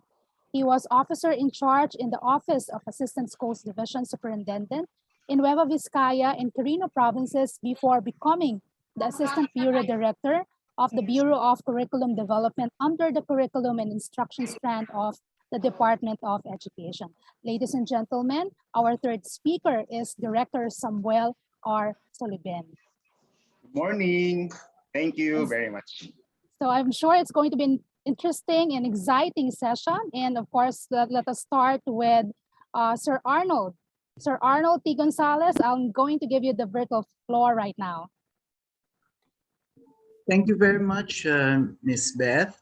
So thank you so much, and good morning, everyone. I'd like to give you a little background of what the Tourism Promotions Board is all about. Okay. What is the TPB, or the Tourism Promotions Board? We are an attached agency of the Department of Tourism, and we exist to market and promote the Philippines domestically and internationally as a world-class tourism and MICE destination in strategic partnership with private and public stakeholders to deliver a unique high-value experience for visitors, significantly contributing to increased arrivals, receipts, and investments to the country. What do we do actually in TPB? What are our marketing and promotions efforts? We do familiarization tours for both media and travel trade. We conduct business and sales missions all over the world. We participate also in travel and MICE fairs. We do consumer promotions. We also do advertising, including the creatives and placements of the different materials. And we do public relations. We have very good media relations with our media partners. And we do assistance to the LGUs, or local government units, MICE and tourism associations, not just technical assistance, but we also provide financial assistance. We implement special projects such as the FITEX, which has just recently been successfully implemented. It was in Subic, held in Subic, the MICECon, and soon the Tourism and Technology Forum, which will happen in October 7 and 8 of this year. So these are just some of the things we do. But before I proceed, let me just give a few definitions so that we are on the same page. So we have to distinguish what is gender equality and gender equity, okay? Gender equality, also known as sexual equality or equality of the sexes, is the state of equal ease of access to resources and opportunities regardless of gender, including economic participation and decision-making, and the state of valuing different behaviors, aspirations, and needs equally regardless of gender. So what is gender equity? Though often used interchangeably, equality and equity are two very distinct concepts. While international human rights treaties refer to equality, in other sectors, the term equity is often used. The term gender equity has sometimes been used in a way that perpetuates stereotypes about women's role in society, suggesting that women should be treated fairly in accordance with the roles that they carry out. This understanding risks perpetuating unequal gender relations and solidifying gender stereotypes that are detrimental to women. So therefore, the term should be used with caution to ensure it is not masking a reluctance to speak more openly about discrimination and inequality. So gender equity and gender equality are related. However, they are not the same. Gender equality refers to the equal rights, responsibilities, and opportunities of women and men, boys and girls. Gender equity does not mean that women and men will be treated the same. It means that women and men's rights, responsibilities, and opportunities will not be based upon their gender. In short, if gender equality is the end, gender equity is the means. Why does it matter? Gender equity impacts the economic pie for all. A future of gender parity is one filled with abundant opportunity. Increased economic opportunities for businesses globally. And these are, the why it matters. It has increased economic opportunities for businesses globally. It does solutions to a worsening labor shortage. And there's diverse representation among political leadership. And also it further innovates in the tech and startup industries.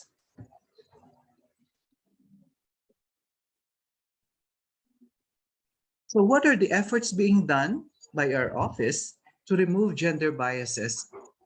We conduct gender and tourism forum during regional travel fairs. The RTF, or Regional Travel Fair, usually happens twice a year. Pre-pandemic, we conducted the Children and Women in Tourism Seminar during the Tara na Biyahe Tayo advocacy campaign. We also conduct gender sensitivity training to TPB security guards, utilities personnel, and on-the-job trainees. And also, we attribute the following projects as part of the GAD initiatives of the Tourism Promotions Board, such as the Philippine Travel Exchange and the Motorcycle Tourism Program of the TPB. What else are the efforts being done by the TPB to remove gender biases? We benchmark. We do benchmarking. We went to Davao pre-pandemic, and we went to this the prison, women's prison, and I was surprised. We were all surprised because they were given the dignity. The women there were given the dignity by giving them a very nice, how we call this, a place to stay. And in fact, their talents were harnessed, and they produced these straw bags, which you can find already here in Metro Manila. These beautiful straw bags that are nicely priced, by the way. So we also include community projects to be part of the itinerary during familiarization tours. And then we also review all manuals, policies, rules, and regulations emanating from every department to make it gender sensitive. We review language that was used and eliminate gender blind or sexist words. Examples of this: instead of using manpower, we use personnel. Instead of using chairman, we now use chairperson. So what are the policies of TPB in the gender and development? So policy number 1 is that we require all the registration and attendance forms of all TPB implemented projects, activities, and programs to include sex as part of the sex disaggregated data. We also and then we have the TPB GAD declaration policy. We review and revise marketing and promotions guidelines and materials to ensure they are gender sensitive. And thirdly, we do compliance to the Gender Fair Media Guidebook. The guides, which consist of 1, Guide to Protect Women from Discrimination in Media and Film, and 2, Code of Ethics for Media, and 3, Gender Equality Guide, collectively called Towards a Gender Fair Media. Also, our Marketing Communications Department ensures that all promotional materials produced and disseminated by the office are in compliance with the guidebook. With these policies and efforts, this is how we eliminate gender biases in the tourism industry. To end my brief presentation, in order to achieve gender equity, we have to be gender responsive, which means becoming aware of gender concerns in order to respond to gender issues. And we, in the tourism industry, we should strive to achieve a more equal and equitable status for men and women as an essential condition for attaining a sustainable, people-centered, inclusive development. A case in point is the TPB's Hobby program, or Weave program, where we empower women, even in remote communities, to harness their talent in crafting our traditional weaves. We help in these communities' economic development while at the same time promoting their culture and traditions.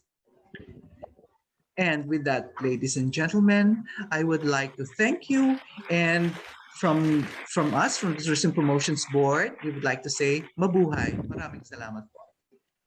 Mabuhay, Sir Arnold Gonzalez. Maraming salamat for giving us a walkthrough on the programs and initiatives being done by TPP in terms of providing gender equity and equality. I think it's very good that you were able to differentiate already, this nomenclature, and you were able to provide the difference between equity and equality. In fact, that's one of the questions that I have later, but you were able to answer it. Maraming salamat, Sir Arnold, and I hope you can stay for our brief panel discussion later. Thank you. Sure, Ms. Beth. Thank you so much, sir. And at this point, I would like to call BM Randy. So BM Randy from TESDA, and he will talk about gender equity in tourism and training education, particularly in the Technical Education Skills Development Authority. BM Randy? Yes, thank you so much, Dr. Lilibeth Aragon. Oh my God. An amazing and blessed morning to all our guests and our esteemed and honorable ladies and gentlemen of the Tourism Industry Board Foundation Incorporated and the University of the Philippines Asian Institute of Tourism. As a member of the TESDA board representing the employer sector, while handling the Committee of Ethics and Protocols as its chairperson, I have the privilege to serve as your humble speaker today to present TESDA's Technical Vocational Education and Training, widely known as TIVET, for social equity in the tourism sector. The TIVET for social equity, as stated in the National Technical Education and Skills Development Plan, or NTE-SDP 2018 to 2022, is one of TESDA's strategic thrusts to realize its vision of a vibrant quality TIVET for decent work and sustainable development. This strategy shows the commitment of the Director General of TESDA, Secretary Isidro S. La Peña, and its Gender and Development Focal Point System to primarily provide quality TIVET education and contribute to the goal of gender equality and women empowerment in the TIVET sector by addressing the widespread clamor of the underprivileged and marginalized sectors for social inclusion, thereby ensuring that no one will be left behind. Tourism is a proven driver of equality and opportunity. My friends, according to the United Nations World Tourism Organization, dated March 2021, women make up 54%, or the majority of the tourism workforce globally. This illustrates both the strength and weakness of women in tourism. Strength because it has been long proven that tourism provides abundant opportunities for women's empowerment.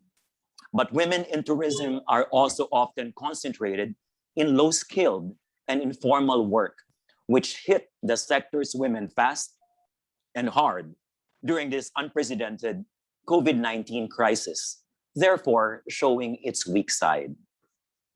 So kung may tatanong nyo mga kaibigan, what is TESDA's response and initiative to this challenge?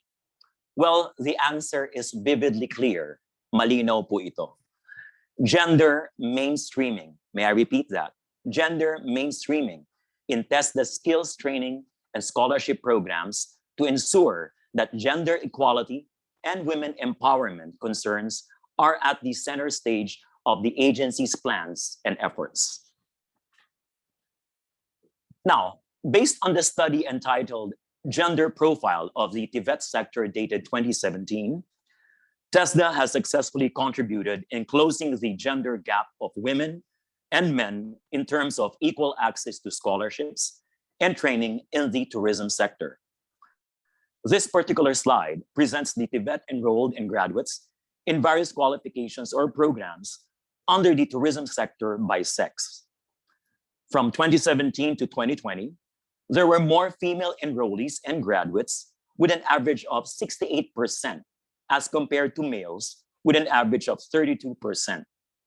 The different TIVET statistics and other gender-related studies have shown gender patterns that women dominate the tourism sector. So gentlemen, watch out. Delikado po tayo.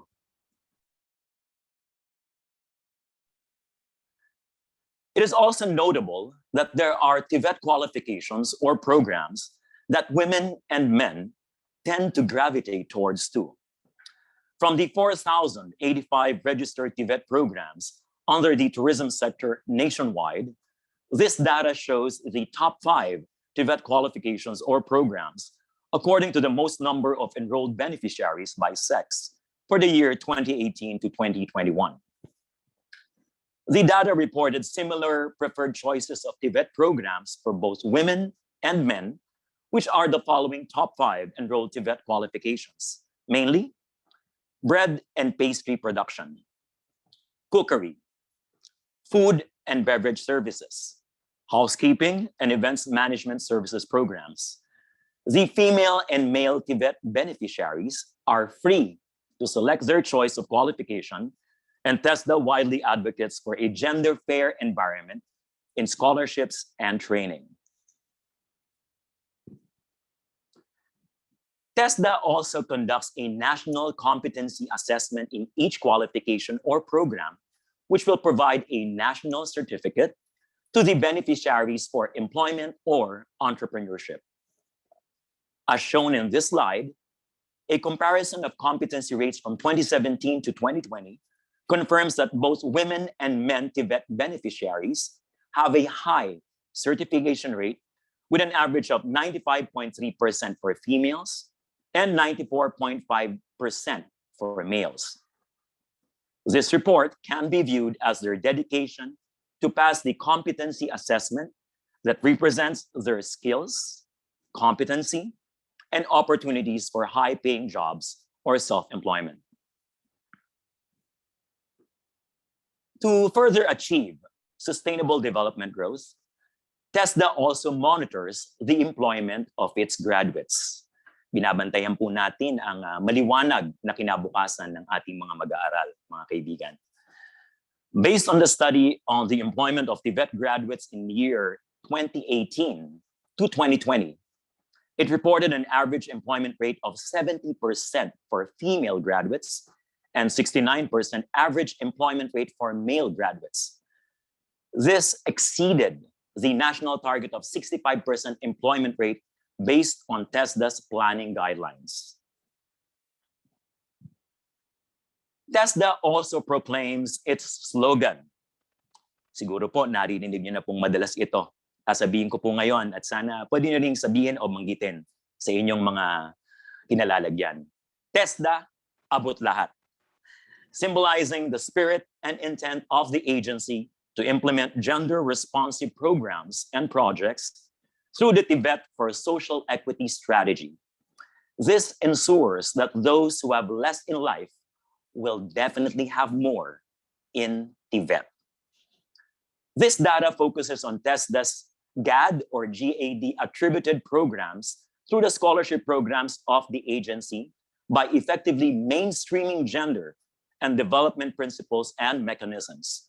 For 2017 to 2020, TESDA empowered a total of 164,775 Indigenous women from different cultural communities, 87,743 female out-of-school youths, 28,329 women senior citizens, 1,788 women who are differently able, and 33,761 urban and rural poor women farmers nationwide.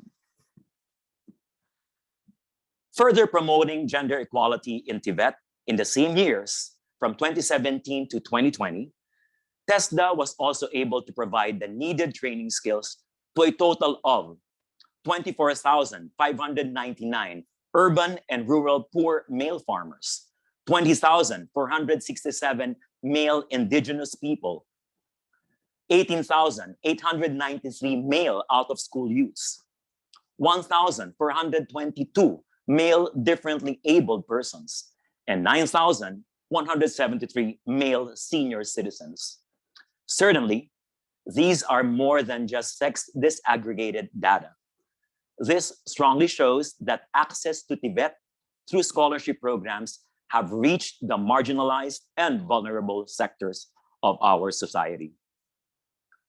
Aside from these special clients, TESDA also monitors the empowerment of solo parents, displaced workers, informal settlers, dependents of OFWs, victims of natural disasters, calamities, victim survivors of human trafficking, and those in conflict-affected areas, to mention a few.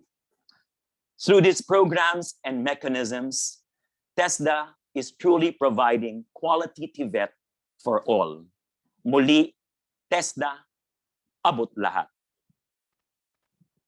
Well, as a testimony to TESDA's gender mainstreaming initiatives, it is my pleasure now to share two her stories of empowered women graduates of TVET. From the left is the her story of Miss Deborah DJ Wanta, a TechVoc graduate of the TESDA Women's Center of Food and Beverage Services National Certificate 2 in 2009 and Barista National Certificate 2 in 2014. And now she is the president of the Center for Barista and Tourism Academy Training and Assessment Incorporated. It is the first training and assessment center accredited by TESDA all over the Philippines. Another her story is from Ms. Flor de Liza Diaz, a graduate of Housekeeping National Certificate 2 offered by the Virgen Milagrosa University Foundation in Pangasinan. My friends, she battled leukemia for 4 years. But once she was cleared by her doctors, she was hired as a housekeeping manager. And because of her TechVoc skills, she is now working as an assessment manager and instructor 3 in the field of TVET. And these are just two of a lot of her stories and his stories at TESDA. Wow, time flies so fast when one is having fun. Are you all having fun in this learning session, my friends? Well, it has been a pleasure to present about TESDA's TVET for social equity strategy and implementation in the tourism sector. However, the credits and commendation for TESDA's annual accomplishments belong to all TESDANs. Yan po ang tawag sa amin, sa akin at sa mga kasamaan ko po, TESDANs, in the central and regional offices, especially through the support of the agency's partners from the academe, local governments, private sector industries, other NGOs, and all those organizations that are equally passionate for gender equality and women's empowerment in TVET. Siguro po, sabay-sabay nating sasabihin sa dami po ng sinabi ko, oh my God, there is so much work to be done, monumental tasks, right, my friends? Well, but your Technical Education and Skills Development Authority is totally ready for the challenges ahead, most especially in this global pandemic. We are now 27 years. It is our anniversary, and I'm celebrating it with all of you this morning. 27 years and counting to reach more women, men, and other members of the vulnerable and marginalized sectors to be empowered through skills training that are demand-driven and responsive to their diverse needs. Before I end, ladies and gentlemen, I would like to give credit where credit is due. I'd like to give credit to the dynamic TESDANs, my fellow TESDANs, who put all this information of 27 years together for all of us this morning. Mainly, the people from the QSO of TESDA, Quality Standards Office, led by AED Jojo Guillermo, Ma'am Marisa Gamurot, Ma'am Evangeline Cosep, and Ma'am Yasmin Pimentel. And of course, from the TESDA Women's Center, its chief, Miss Angie Gonzalez. Ma'am Angie, salamat po. And of course, Miss Jonna Tabu Tatao. And more so, I'd like to thank the beautiful lady who invited me to this blessing of an opportunity that TIBFI DOT UPAIT 9th webinar series, Ma'am Tina Aquino, and her associates, Dr. Susan Solis, Dr. Randy Alampay, Dr. Lilibet Aragon, Miss RJ Manalo, and all the gentlemen and ladies who compose the TIBFI DOT and the UPAIT. So mga kaibigan, sa pandemya pong ito, tayo po'y magbayanihan at magmamalasakit sa bawat isa. Yan lang po ang kailangan natin at pagpapalain po tayo ng Panginoon. On behalf of our Director General Secretary Sid La Peña and the TESDA Board, ito po ang inyong lingkod, BM Randy Nonato of TESDA, abot lahat. Mabuhay po tayong mga Pilipino at mabuhay po ang ating bansang Pilipinas. Let's count our blessings and let's all be blessings to one another. Maraming salamat po. Maraming salamat, BM Randy I. Nonato. Oh my God, TESDA, abot lahat. And of course, we have a number of TESDAns present in this forum, and they are very proud of the accomplishments and the projects being initiated by TESDA. So keep it up at mabuhay ang TESDA, and we're very proud of us TESDAns, all of us, right? So at this point, I would like to introduce and call back our third speaker. Yes, of course, we have Director Samuel R. Soliben from the Department of Education's Bureau of Curriculum Development. I'm going to pass on this stage to you, Director Samuel. Magandang umaga o magandang tanghali na pala sa inyong lahat. Thank you very much. Good afternoon. I'm going to share my presentation. So,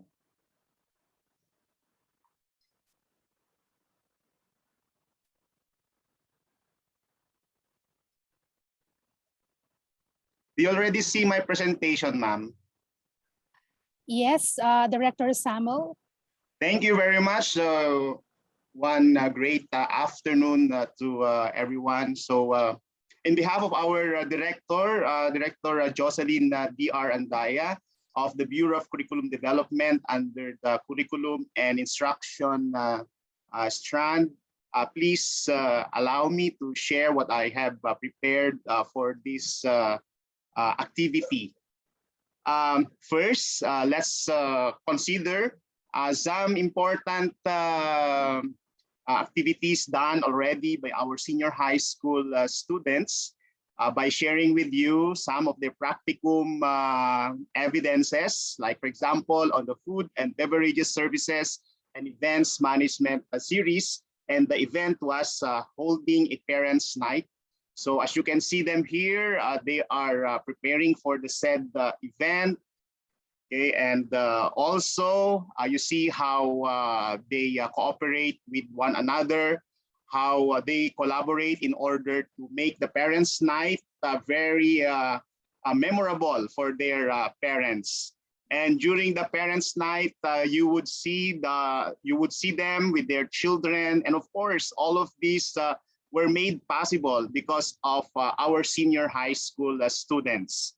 And after the parents' night, there was this celebration with some sort of fun in order to celebrate what our senior high school students did for this wonderful activity.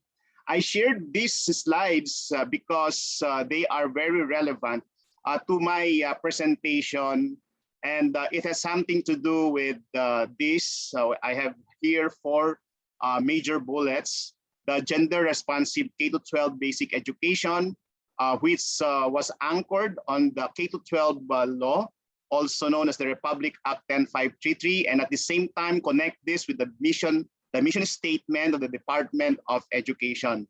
Later, we'll show you how our TIBFI, singly called TIBFI, to mean the Edukasyong Pantahanan na Pangkabuhayan, the Technology, Livelihood, and Education, and the Technical Vocational Livelihood in the K-12 curriculum, and trim them down into tourism and hospitality in the TIBFI curriculum of the Department of Education, and to highlight the gender equity in the TLE-TBL, tourism and hospitality. So no less than our Secretary, Ma'am Leonor Magpolis Briones, who highlighted the need for gender-sensitive education. Okay? And this, she said during the International Women's Day. And with that reminder, would allow us to reflect that in the Republic Act 10533, particularly on Rule 2, which is on curriculum. And may I read under section 10.2 on standards and principles that see the curriculum shall be gender and culture sensitive. So having said this, we also captured this well in our mission statement of the Department of Education to protect and promote the right of every Filipino to quality, equitable, culture-based, and complete basic education where students learn in a child-friendly, gender-sensitive, safe, and motivating environment. Without disregard to the other items in the mission statement, just to highlight that the Department of Education is doing its best to consider gender sensitivity in education. And because of that, the Department of Education released on June 29, 2017, DepEd Order 32, Series of 2017, what we call the Gender Responsive Basic Education Policy. And as you can see here, important international benchmarks and national policies which serve as the foundation of this policy, which include, of course, the 1987 Philippine Constitution, the Magna Carta of Women, the Universal Declaration of Human Rights, and many other national and international policies. And the reason why this policy was made is because of the 2016 National Baseline Study on Violence Against Children by the Council for the Welfare of Children and a systematic literature review on the drivers of violence affecting children by the United Nations Children's Fund, or the UNICEF. And we have here letters A, B, C, D, and E as important findings and serve as the very reason why we have this policy for the Department of Education. In the definition of terms of DepEd Order 32, Series of 2017, we have a good number of terms that were defined. And many of these were already discussed in the previous presenters. Although I highlighted here gender equality and gender equity, and yet these were well shared by our friend from the TESDA. Although in our policy, we have this distinction, okay, expressed in this DepEd Order 32 Series of 2017. So I need not elaborate on this. Moreover, this gender responsive education policy of the Department of Education has made several commitments. The first commitment is to make its strategic framework gender responsive. Next is mainstream gender in all policies and programs, projects, and activities. And these PPAs include the curriculum, instruction, and assessment. Then we have the planning and field operations. Know that the Department of Education has several levels of governance. We have the central office, the regional office, the schools division office, of course, the different schools, and the community learning centers for the alternative learning system. One more thing, we have also here public affairs, finance, and administration. And of course, we have another commitment that is to ensure gender parity in staffing and create an enabling work environment and strengthen gender and development institutional mechanisms like the GAD focal point system, the GAD planning and budgeting. And of course, there is also a committee that will handle the grievance. So let's focus our attention on the K-12 curriculum given this policy and given these legalities that serve as the foundation of the K-12 curriculum. So as you can see here, we have here the learner-centered basic education, and we envision them to being and becoming a whole person through the 21st century skills, the learning and innovation skills, the information media and technology skills, effective communication skills, and of course, the life and career skills. It is very important to look forward to the days when they leave the senior high school or the K-12, where they go to college, they go to entrepreneurship, or maybe to employment and middle level skills development. And these skills are being developed and honed in the different subjects or different learning areas. And the kind of support system that we have for all our learners can be curriculum and instruction, the family support, the societal support, and the administrative support. Ito po yung tinatawag natin na it takes the whole village. It takes a whole nation approach to be able to help our learners. Having said this, as part of as the major consideration in our curriculum, we also released the Order 31 series of 2018, which we call the policy guidelines on the implementation of the comprehensive sexuality education. Particularly, take note to your right, item number 3. These are the core topics and subtopics for the comprehensive sexuality education. And look at the last bullet. It has something to do with gender, culture, and human rights, where we talk about gender equality, media, and sexuality, and human rights. Although if you're going to look at the other core topics and subtopics, they all boil down to protecting the individuality of our learners. So having considered this as the major consideration for our K-12 curriculum in relation to gender responsiveness, let us try to navigate the TIBFI in the K-12 curriculum. As you can see here, as I have said a while ago, we have one of the learning areas, the technology and livelihood education. This serves as an anchor, okay, for all our subjects relevant to the edukasyong pantahanan at pangkabuhayan, the TVE or the technical vocational education, the TVL, the technical vocational livelihood, and the technology and livelihood education. And collectively, we can call them the TIBFI in the basic education. To the left, we show here an important framework where we can see the connection of the different grade levels from elementary, from kinder to a senior high school. Towards the right, we have the TIBFI with 4 important strands. We have the industrial arts, the home economics, the information communications technology, and agri-fishery arts. Having said this, we also have various programs like the special program in technical vocational education, and we have the senior high school technical vocational livelihood.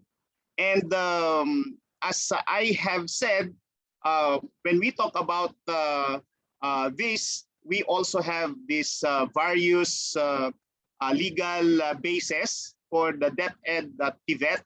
So we have here, number 1, the Philippine Constitution, and number 2, the Standardized Education Act, and then the Philippine Development Plan, and we have the Philippine Qualifications Framework, and an important consideration also is in reference to the National Technical Education and Skills Development Plan.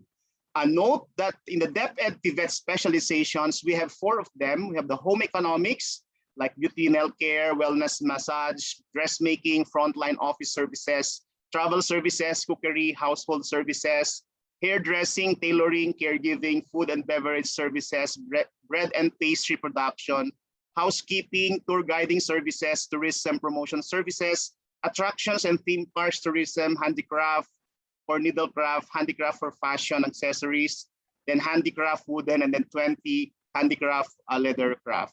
I need not highlight the other strands of the TIBFI.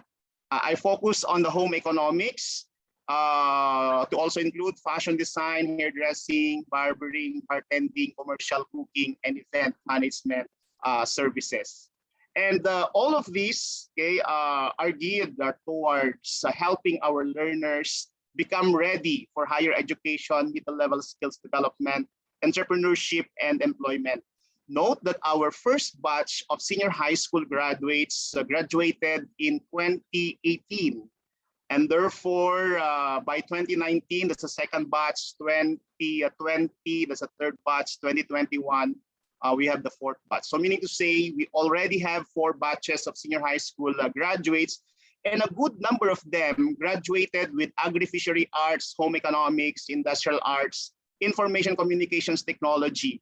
And of course, we have them maybe in your respective communities, organizations. They're already in college. Some of them are gainfully employed.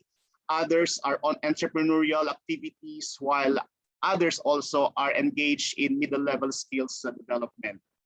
So the curriculum for our hospitality and tourism are in this website. So if you have time, you may navigate the curriculum standards for this home economics subjects or specializations, particularly those that are related to hospitality and tourism. And many of our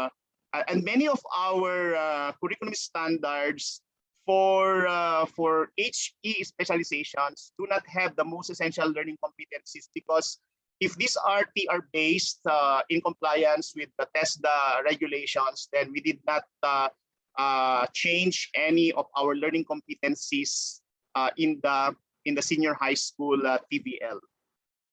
So having shared all of this, just to round you through that every senior high school student has to go through a good number of senior high school core subjects like language, humanities, communication, math, science, social science, and others. Plus the applied subjects, which include practical research 1 and 2, English for academic and professional purposes, and take note the empowerment technologies. And then all of our senior high school students have a subject on entrepreneurship, plus inquiries, investigations, and immersion.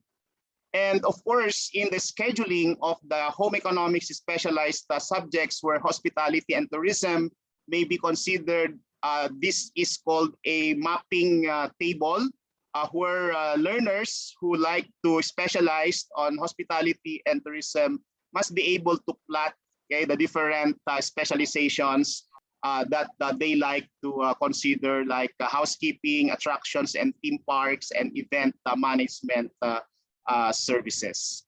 And then therefore, when we talk about HE TVET specializations, and we like to focus on hospitality and tourism, then tourism may simply be about, for basic education, tour guiding services NC2, tourism promotion services NC2, travel services NC2, and events management services NC3. For hospitality, we have front office service NC2, housekeeping NC2, barista NC2, bartending NC2, beauty care NC2, beauty care services, nail care NC2, caregiving NC2, and cookery NC2. Also, our department has ventured into senior high school unique track specializations, and we are open to accept, for example, if there are proposals coming from your organizations or agencies that are relevant to tourism and hospitality, and you like them to be offered in the senior high school, then you may consider some sort of a process. Like for now, we have senior high school unique track or specializations like cacao production, dental technology, call center services, healthcare services, heavy equipment servicing, organic agriculture, and even data collection. So these are just some of the tracks, senior high school unique track. As I've said a while ago, in the junior high school, we have a special program on technical vocational education. Although this is not disaggregated, it is showing that we have a good number of junior high school students who like to go into the special program in technical vocational education. And as you can see from this slide, that there are more females who are in this SPTVE than the males. Although we may say that almost the numbers are equal. So of course there are policies that govern hospitality and tourism in the basic education, and all other specializations belonging to the TVET in basic education. That's why we also have the National Festival of Talents, a national competition for DepEd schools that showcase the different skills acquired in TVL specializations, and one of which is the culinary challenge or contest of innovative dish from locally available ingredients. We also had National Tech Book Day. This promotes the strengthening of technical vocational education, and this also showcases products, innovations related to TESDA or DepEd courses. Whether during the pre-pandemic times or even now that we are experiencing the challenge where learning continuity is being advocated, we also have the senior high school work immersion policy. Having said this, let me just share some statistics that I was able to call out from our planning service in the Department of Education. Like for example, in this case, for tourism specializations, like we have 4 of them, tour guiding services. As you can see here, 97% for males, 95% for females. And then for tourism promotion services, 94 for males, 90 for females. And then for travel services NC2, there were more females than males. And then for events management services, 99 for males, 97 for females. We may see some inequalities here, but looking at the certification rates, they are really quite high. So these are some images that I borrowed from the net to show how diverse also our learners are who love the tourism specializations. On the other hand, on hospitality, we have a good number of specializations here. We have the front office service, wherein more males, 94%, female 93, and then but in the housekeeping NC2, more females than males. For barista, more males than females. For bartending, beauty care services, and even bread and pastry production, pare-pareho yung porsyento ng certification rates for males and females. But in terms of caregiving, 93 females, 92 for males. And on cookery, mas marami po sa females kaysa sa males. And then sa commercial cooking, mas marami po sa females and then sa males. So having said that, here are some beautiful and inspiring pictures of our senior high school students along these hospitality specializations. So having considered this, comparison in the certification rates, I would say that they are quite high, though there are inequalities. Maybe there's a need to establish statistically if there is a significant difference between these 2%. But right now, in terms of descriptive statistics, we may say there seems to be some differences, but we also noted that there are equalities. Having said these statistics, of course, the United Nations at 75 had a commitment last year, okay, to serve as our benchmark as to why we will place women and girls at the center. So this is a commitment, okay, of the UN member states. Okay.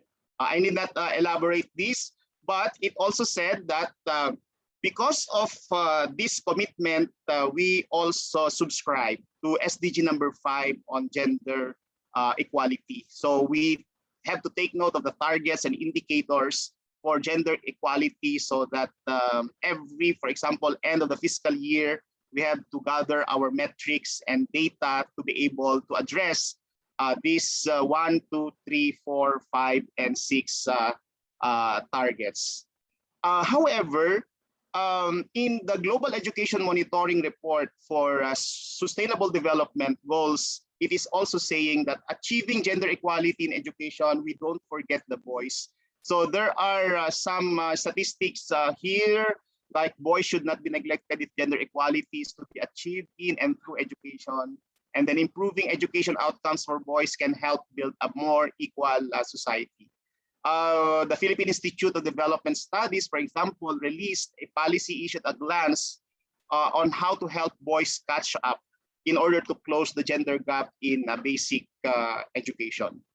So having said this, then let's move on to some measures of the Department of Education in order to promote the gender equity or equity in education in general. Like, for example, in the General Appropriations Act of the Department of Education, it has 1 billion pesos for the Joint Delivery Voucher Program. This is only for our TVL students in the public schools who like to avail the laboratory facilities of private schools. So you can see some of these learners in the TVL program, particularly on events management, and then how do you call this, cookery, okay, serving, and these are all products of the Joint Delivery Voucher Program. So there's a financial support for them. And for all senior high school tracks and strands, we also have what we call the K-12 Senior High School Voucher Program. So I'm now down to the last few slides of my sharing, and that is to share now the harvest of the senior high school based on the Senior High School Treasure Study conducted by the Bureau of Curriculum Development. I like to focus more on the TVL track, as you can see, and as we learned from the previous slides, that hospitality and the tourism belong to the home economics. And based on these figures, we say that among the TVL strands, the highest here is home economics. So this glaring information can spark inspiration among our stakeholders as they promote tourism and hospitality. And in terms of these home economics graduates, if we had 428 of them, 315 went to higher education. And I'm sure that they are now in your respective colleges and universities. While 66 of them are now gainfully employed, while 11 are on entrepreneurship, and 1 is on middle-level skills development. But we must admit also that 32 out of 128 belong to what we call the NEET, those not in education, entrepreneurship, and training. Of course, we say that the whole nation approach in helping our learners realize their dreams is so important. That's why we have an existing partnership with, of course, the Department of Tourism, the Commission on Higher Education, and of course this board, and of course our Director General from the TESDA, Sir Isidro S. La Peña, showing that the entire nation is helping our learners. So there's now a call to action to keep on helping our senior high school students, whether they want to go to college, they want to be employed immediately, go into entrepreneurial activities, or to be more skilled in terms of the middle level skills development. So just like what Nelson Mandela said, education is the most powerful weapon which you can use to change the world. And Mother Teresa said, a life not lived for others is not a life. And so thank you very much. This is Samuel R. Soliben from the Department of Education. Isang karangalan ang maglingkod sa bayan. Maraming salamat. And it's also a big honor for us, Director Samuel R. Soliben. Maraming salamat po. And before we call back our Session 2 speakers, I think we're ready now to launch our Session 2 poll. So may we ask the indulgence of our technical team? I think you can see it now on your screen. So we'd like to encourage the participation of all our attendees. So the first question is, in your higher education program, was there an entire subject that focused on gender development? I think you can start answering right now.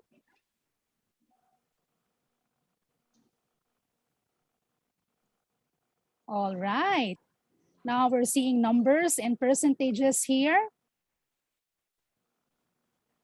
So thank you very much to the close to 300 participants who chose to stay with us, even it's beyond lunchtime already. Thank you po sa inyong lahat. And we're seeing an increase in the answers right now. And so on that first question on an entire subject being focused on gender and development integrated in your higher education program, or maybe for those handling courses in basic ed. Okay, so they can also answer, and we have the results right now. So I think the majority of our participants responded, yeah, yes. There's an entire subject dedicated or focused on gender and development. However, 43% said that there's no subject, integrated or focused on gender development, and not sure 12% among our participants. So it's actually a very critical question. So if it looks like both yes and no are even answers, so it's high time that we try to integrate or focus our curriculum also in gender and development. Question number 2, do you feel that there is something being done about gender equity in your workplaces? So 53% says yes and a lot, so that's affirmative. And 37% of our participants says yes, although very little. And 6%, only 6% says that no, nothing is being done about gender equity in their respective workplaces, and 4% only for not sure. And the last question, in your opinion, what is the biggest challenge to mainstreaming gender and development in all aspects of your organization's work and processes? So the highest percentage says lack of knowledge. So lack of knowledge, so that's a challenge in terms of mainstreaming GAD in the aspects of organizational processes and work. So that's 64%. And second to that would be not a priority of the institution. So hindi raw po priority. 22% of our participants says na it's not part of their priority, it's not part of the plan. And only 14% says financial constraints. And I think the last question for this poll, were there actions implemented to address gender roles and combat stereotypes in your workplace or organization? And 87% says yes, while only 13% says no. So thank you very much for your participation. So that made us realize that you're still there with us, and you're ready now to listen to our panel discussion. So at this point, may I call back all our speakers for session 2. I think we can now stop sharing. Maraming salamat po. They're already with you, Beth. Thank you very much. Okay. And at this point, of course, like to recognize again our speakers for session 2. We had Sir Arnold Gonzalez. We also had PM Randy Donato. It's good afternoon na. Good afternoon na po, sir. And of course, we have Director Samuel R. Sullivan. So inabot na po tayo ng tanghali. So busugin natin sila with our short but meaty discussion. So I'm going to ask a general question. And this question is addressed to all of you. So of course, representing TPB, TESDA, and DepEd. Okay, so my question is, since there are still mandate of gender issues in the tourism sector and education, including cases of unfair employment practices, sexual harassment, and human trafficking, what are the mechanisms being implemented by TESDA, DepEd, and TPB to address those issues within your respective mandates? So I think we are aware that there are still unfair employment practices, specifically on hiring, in terms of promotion, in terms of the pay. There are also issues about sexual harassment and human trafficking. And so I would like to find out what are, if you have mechanisms in place so that you can address those issues within your mandates. I think I would start with Sir Arnold. from TPB? Thank you, Ms. Beth. Actually, fortunately, we do not encounter any, we have not encountered any discrimination in the workplace. So, however, as I've mentioned in my presentation, we have a set of, GAD policies, which we implement religiously. In fact, with me here is our GAD officer, Mr. Billy Casabuena, and he's our officer, particularly in charge of all gender and development issues. And yeah, actually, even in our weekly gender, how do you call this, weekly members forum, because we have membership, TPB membership, for our speakers, we make sure, for example, that if we have two speakers, make sure that one of them is male, the other one is female, or something like that. So we try to balance everything. So fortunately, we do not have much issues in the workplace. Thank you. Thank you very much, Sir Arnold. And indeed, I think that is the operative word, balance. Diba po? And at this point, we would like to hear from BM Randy. BM Randy. Hello again, Dr. Beth, and of course to my fellow speakers, Sir Samuel and Sir Arnold. Tanghalian na po, so pampagana talaga sagrado to. I don't want to go in length, because it might be too operational, or however, I do have some keywords here that I may miss out on my notes, but just to clarify for the benefit of our virtual audience.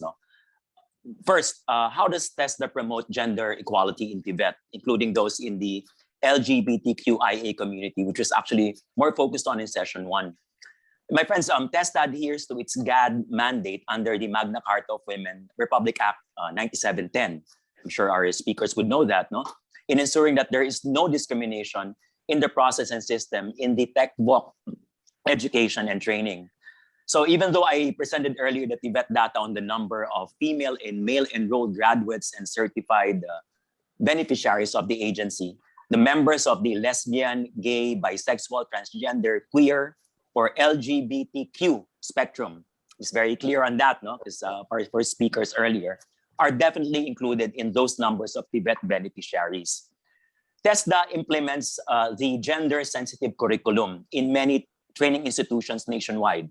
Salamat po, Sir Samuel, binanggit niyo po kami kanina, by incorporating discussions on gender sensitivity, orientation about the person's diverse, binanggit po ni Professor to kanina, SOGI, sexual orientation, gender identity and expression, awareness on human rights and prevention of gender-based violence, under the basic competencies and 21st century skills of our learners.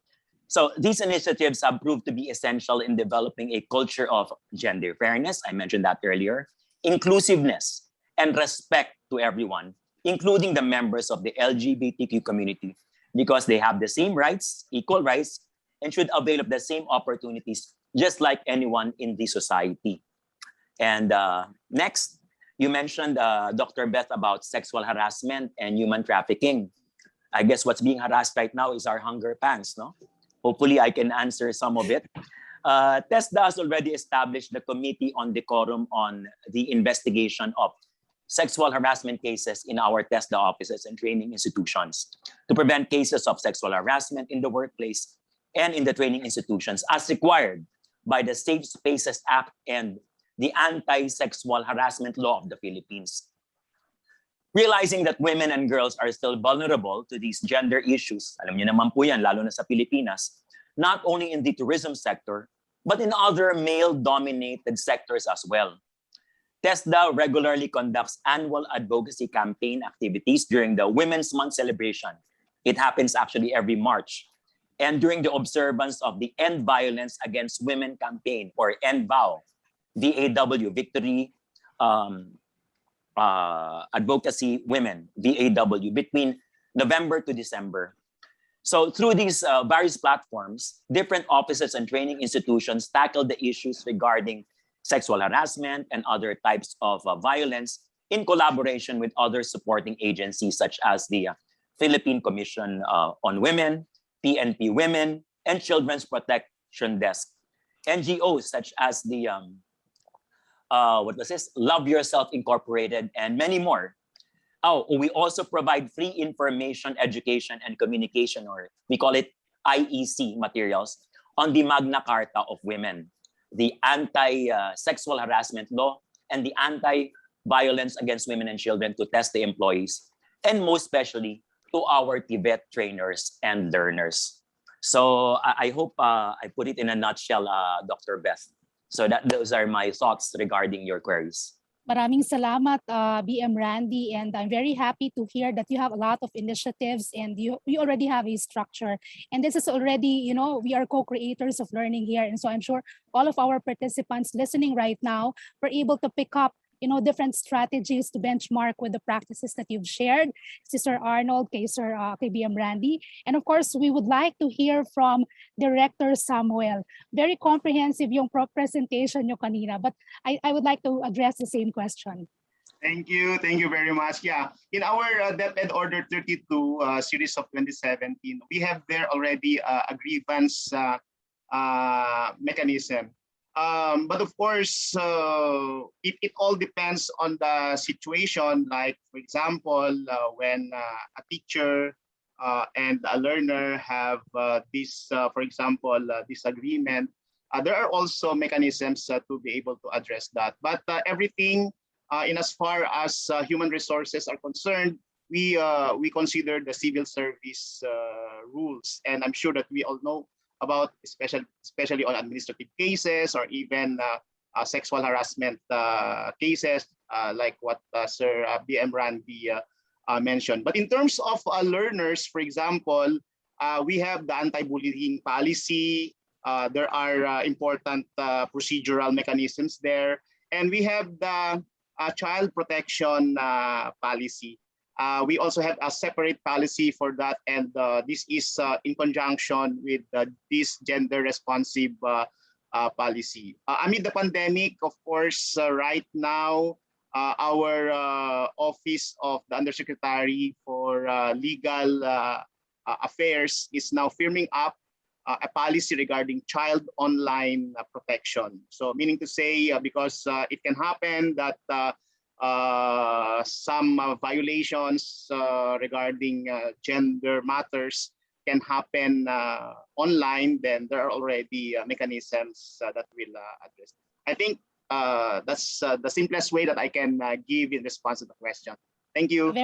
You have a very good infrastructure, Director Samuel, sa DepEd. And so maraming salamat for sharing your insights. And just to give you a trivia, because you've mentioned about inclusivity, balance, and of course, involvement of the different genders and sectors.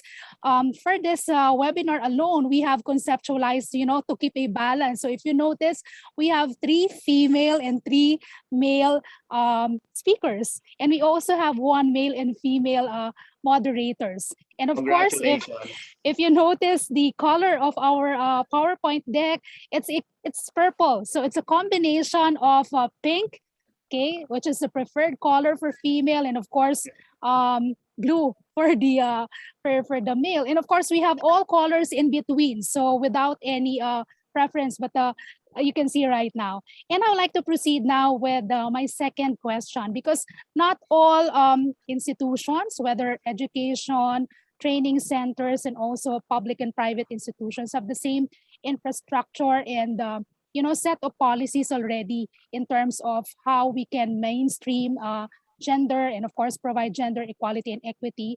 What can you suggest in terms of how we can strengthen, instituting all of these policies in relation to GAD, to those institutions who have not really set up something or who have not really strengthened their policies, and what recommendations can you give to address these concerns? Because most of our attendees, as you have noticed earlier, are from the academy. We also have a number of attendees from local government units. So there's a wide spectrum of participants wherein you can share your practices. And so for them or for us to be able to start and then strengthen, gender mainstreaming in our system. So what recommendations can you give? I think I'm going to start at this time with Director Samuel. Are you ready, sir? Yeah, thank you very much. The most important of all is partnership. As I has said a while ago, the importance of connecting with one another. Let me just highlight that we have child protection councils in barangay, even in cities, in municipalities, and even provinces. And so if we have them in the Department of Education, then we need to improve, we need to strengthen collaboration and partnership so that together we'll embrace all our learners regardless of their preferences, but all we believe they have their own talent, they have their own skills. And so in terms of protecting them, we need this entire partnership, the national government agencies, and even our partners from the private sector. Thank you. Thank you very much, Director Samuel. So partnership is engagement, collaboration, and of course, engagement. Maraming salamat, Director Samuel. And BM Randy? Oh, I'm digesting my thoughts there with that question, my dear. So Dr. Beth, my thoughts there. Responses would be, first, let's strengthen the GAD or GAD foundation of our organization through various GAD or GAD capability development programs to the Philippine Commission on Women. You know what, TESDA since 2012 has collaborated with the Philippine Commission on Women to develop its gender-sensitive curriculum, which provides in-depth orientation on GAD or GAD. Second, maybe we can conduct gender analysis through available tools from the Philippine Commission on Women to see how to mainstream GAD or GAD in the policy, in its policies, people, and mechanisms. And as a result, TESDA will be able to mainstream GAD in its major programs, in its scholarship programs, for example, so that we may be able to reach more people in the marginalized and vulnerable sectors. And to note, modesty aside, Dr. Beth and my fellow speakers and our guests, sa TESDA po, in hiring and promotion, we have in the administrative service, we implement the Equal Opportunity Program. So simply put po, dahil baka po nagugutom na mga kababayan natin, baka hindi na po makuha, I simply believe that respect begets respect.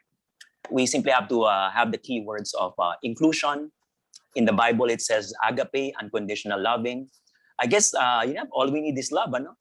Pag nandun po yung sinasabi ng mga Koreanong ganito lagi na binibiro natin sa TikTok, it's impossible that you cannot find solutions. Ano?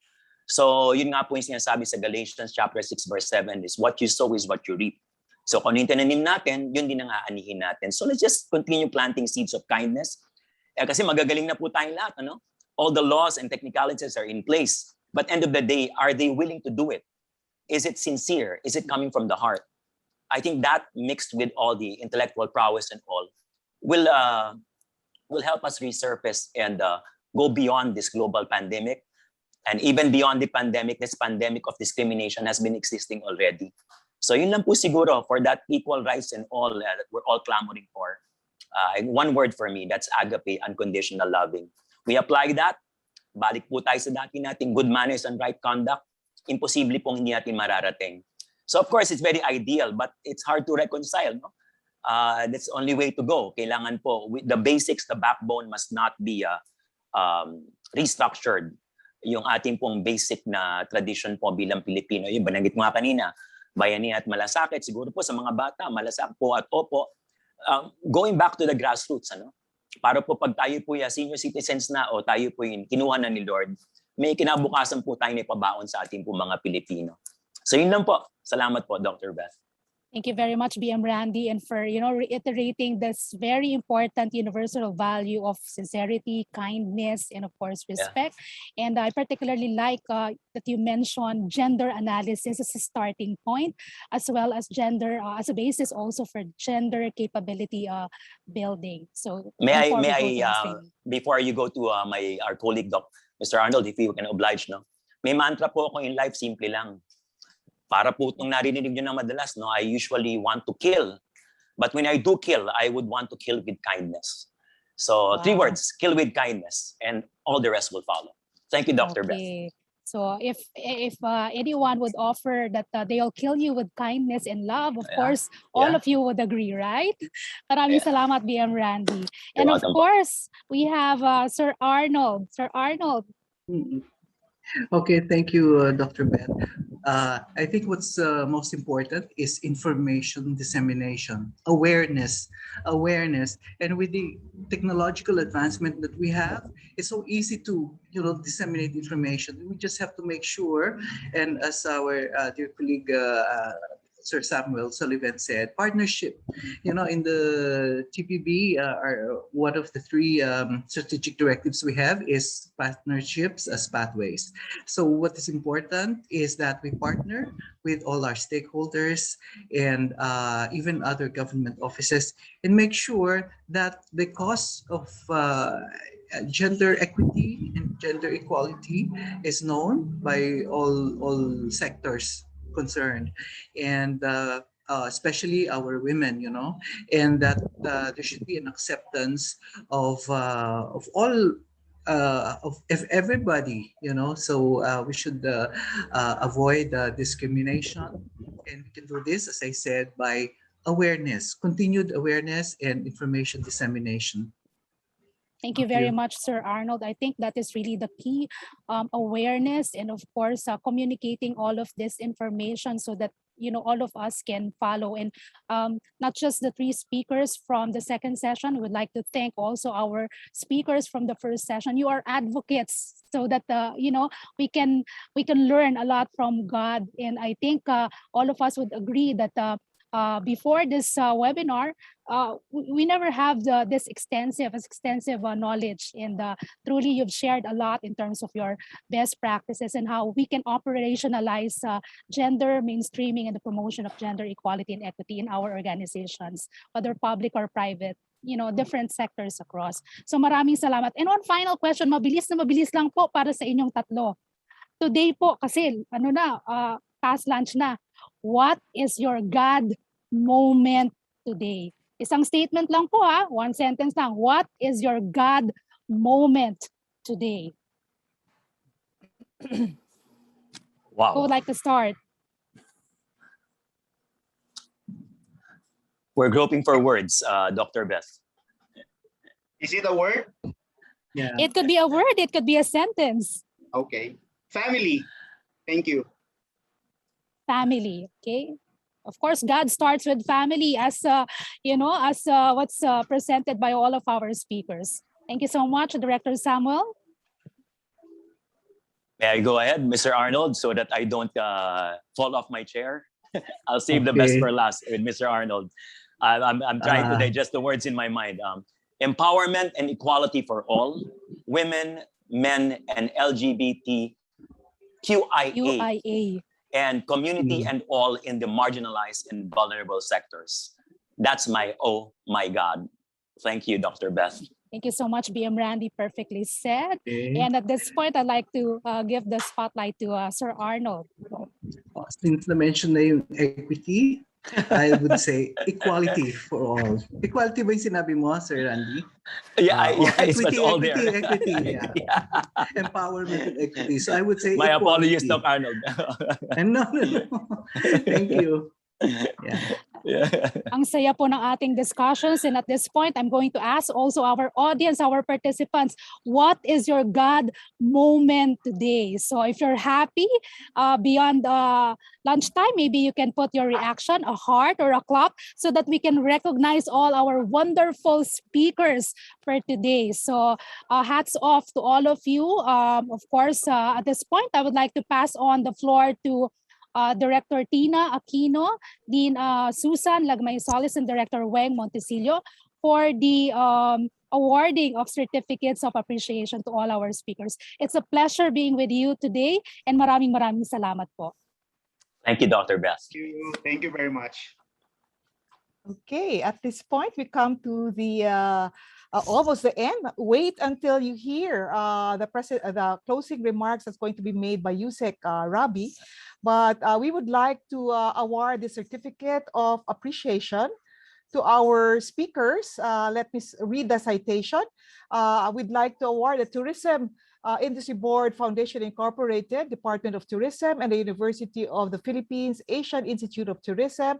The certificate is proudly presented to First speaker, Professor Cherise Eileen Aguilar Brillon, UP College of Mass Communication, in recognition of her valuable contribution as resource speaker in the 9th webinar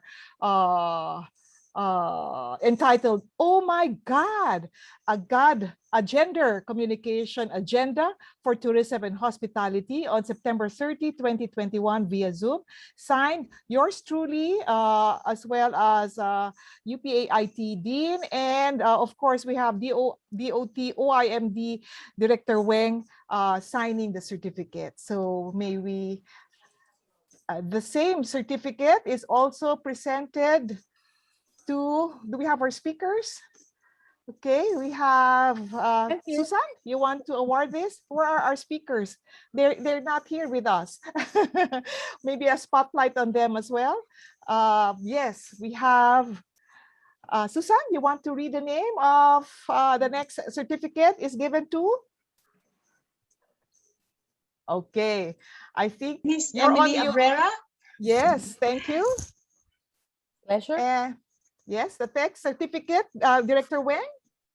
Professor Jeline R. Dulnuan of the UP Asian Institute of Tourism. Okay.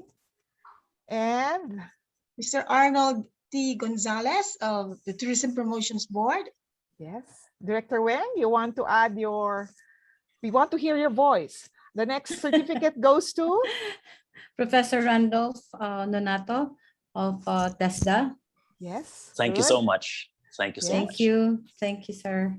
And, you're welcome. And of course, Director Samuel Sullivan of Department of Education. Thank you very much. Congratulations. Thank you very much po. Thank you, Ren. Thank you. We also would like to award this certificate of appreciation to our moderators who actually push you to get more information from you. We have Dr. Randy Alampay, Dr. Susan. Yes, and to Dr. Lilibeth Aragon. Thank you very much. Thank you. And we have also certificates of appreciation for our participants who will have to fill up the evaluation form, as well as make sure that you've attended 80% of the time. So this is only available for our Zoom participants, and the link to the evaluation will actually be posted in the chat room. I give the floor back to our moderators. What is next? We still have one power speaker for us to end this wonderful session. Thank you very much, Ma'am Tina. And of course, to all our participants asking about the certificate, I think our tech team will be able to already paste the link to the evaluation. Thank you very much. And of course, this program will not be complete without hearing words of wisdom from this dedicated and energetic person. So we see him around and, sharing nonstop, and he's always available to help in whatever capacity that we need him. Wow. To give his closing remarks, of course, I'd like to call Department of Tourism's Undersecretary Roberto Robbie P. Alabado III. Yes, good afternoon to everyone. Oh my God, it's already lunchtime. Oh my But God, at the same indeed. time, thank you very much, Dean, for saying that. Baka akala ng mga participants, kalad ka rin ako, ha?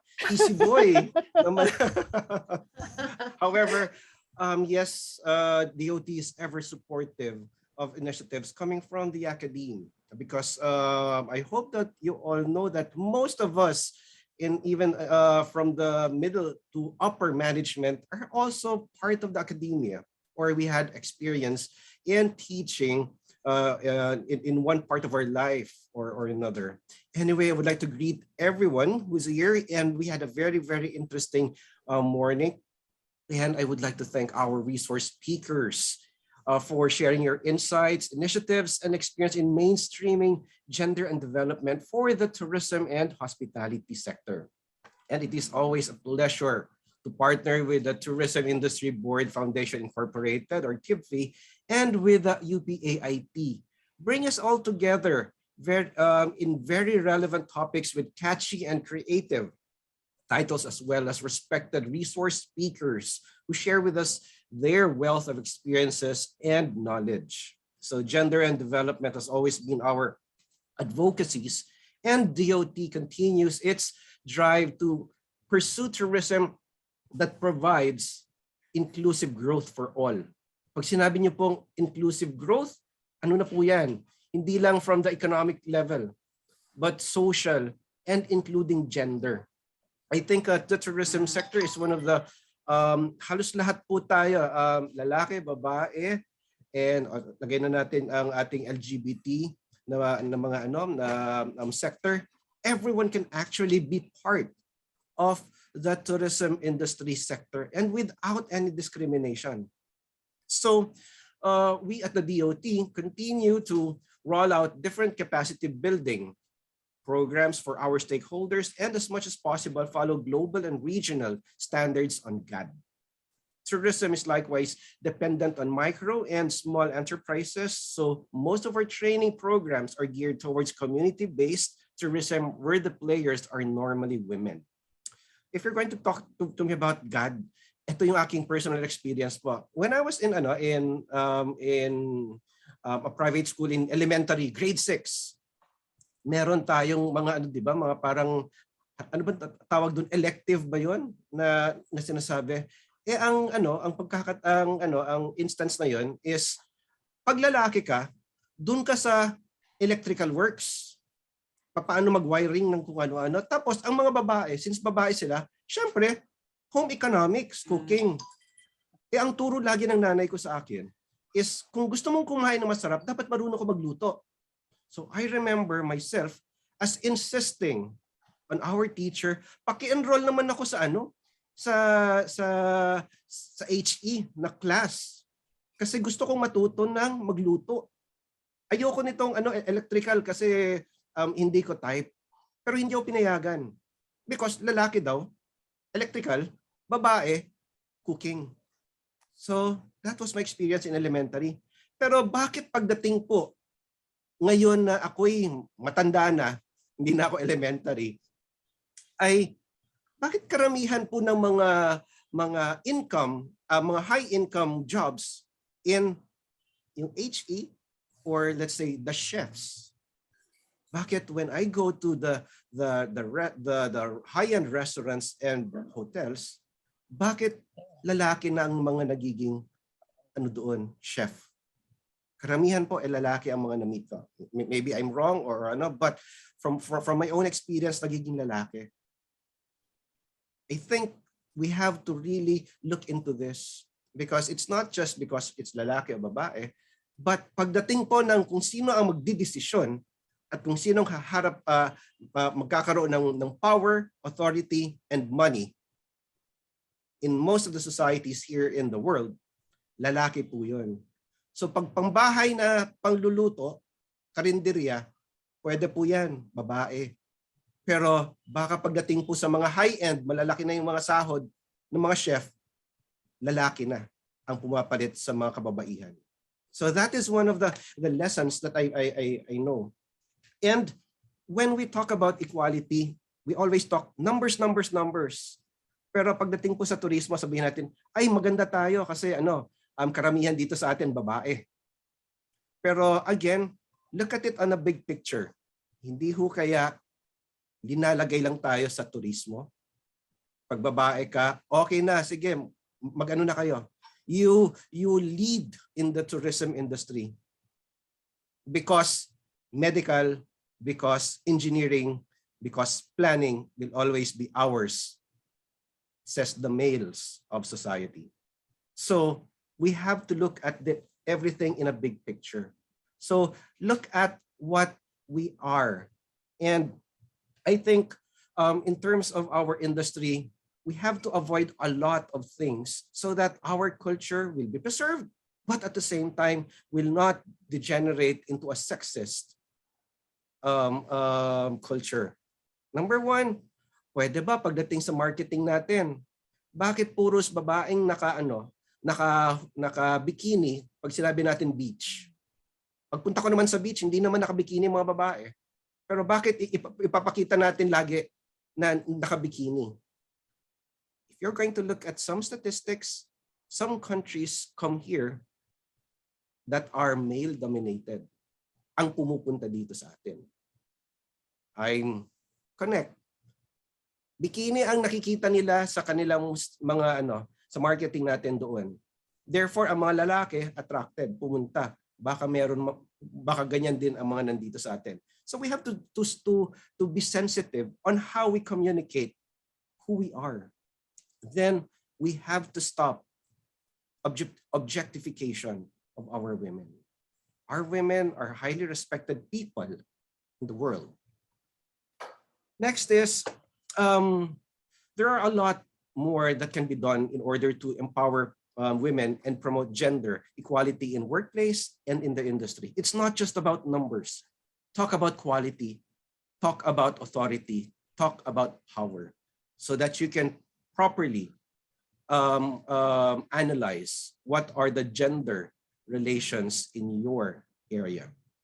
In order to mainstream GAD in the industry, we also need to strengthen and capacitate our GAD focal point system and employees on gender and development policies and gender. So ako po ay nung early 90s pa, pinag-uusapan na po namin sa klase ang gender and development. Pero hanggang ngayon, bakit hanggang gender sensitivity pa rin hanggang ngayon ang mga programs natin? It's now what? 30 years? Na nagsimula na kami ng gender sensitivity. Hanggang ngayon, gender sensitivity pa rin tayo. It shows the slow progress of our country in internalizing gender sensitivity. We hope that through this webinar, we will be able to learn as much as we can truly provide equal opportunities, especially in the grassroots level. So hindi lang po numbers, pero hanggang po kalidad ang kinakailangan. We need to promote inclusive and sustainable tourism development that is gender and development empowered, accessible, and inclusive so that our industry can recover and remain robust and resilient. So maraming salamat po sa inyong lahat sa pagdalo po dito sa napaka-importanteng at ang daming ho dito pwedeng pag-usapan pagdating dito. But almost all have been discussed. I hope that habang nagla-lunch po tayo after this, or yung iba alam ko nagla-lunch na. Yung mga yung hindi naka-on yung mga screen dyan, sigurado nagla-lunch na yan.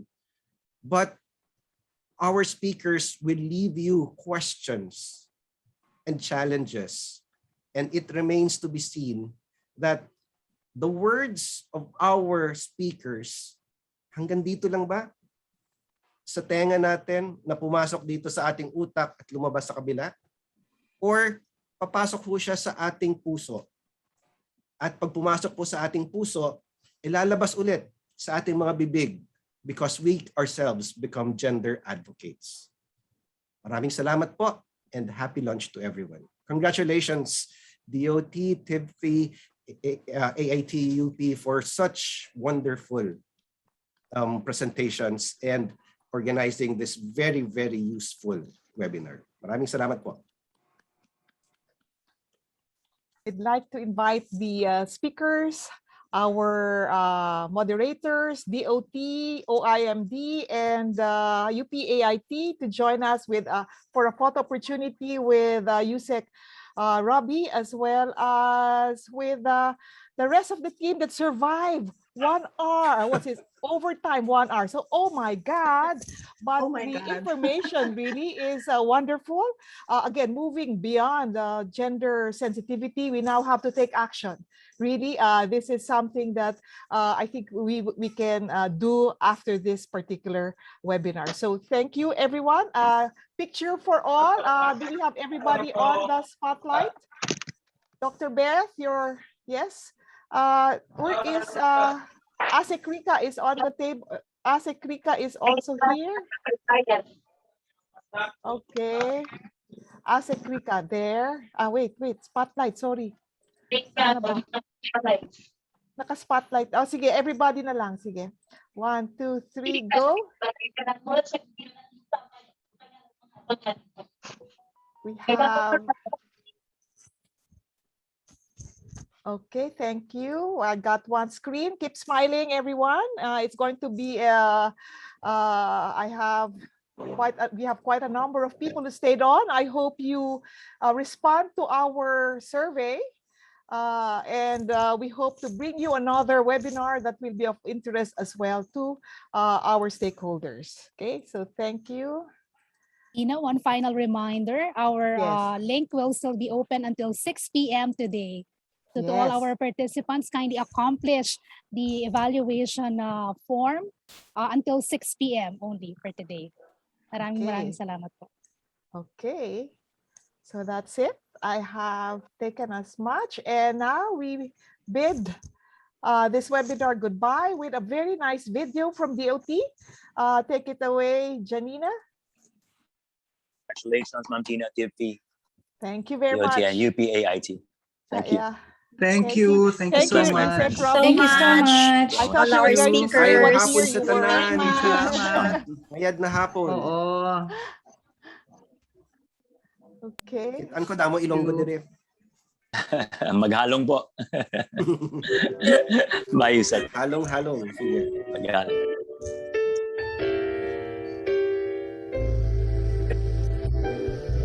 Cause it's you, it fills the emptiness in me, changes everything.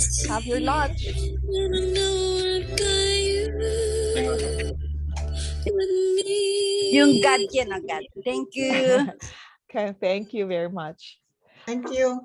Asik Rika, you flew in from Region 12. No, Dana, kanina pa ako nandito. Thank you so much. 1 hour. 1 Tapos hour 12 overtime. Eksakto. Oo. Daming, So thank you to our great speakers, TIBFI and UPAIT. Thank you. Yes. Salamat. Ma'am Tina, thank you. Interesting, very interesting. Rika, Music Robert, and everyone. Thank you. Salamat. Thank you, everyone. Susan. Nice. Happy lunch hour, everybody. Bye, everybody. Maglagay nga kayo ng heart kung nagustuhan ninyo yung session ngayon, webinar. Heart. Maraming nagandahan. Ayan, marami naman nagandahan. Thank you. Thank you. Exit na ako ha, Miss Tina. Yes, thank you, sir. Have a good lunch po and stay safe, everybody. Stay safe. Thank you, everyone. Everyone. Salamat. Thank you so much. Thank you.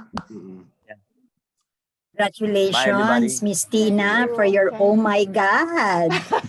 Another blockbuster. Oh my God.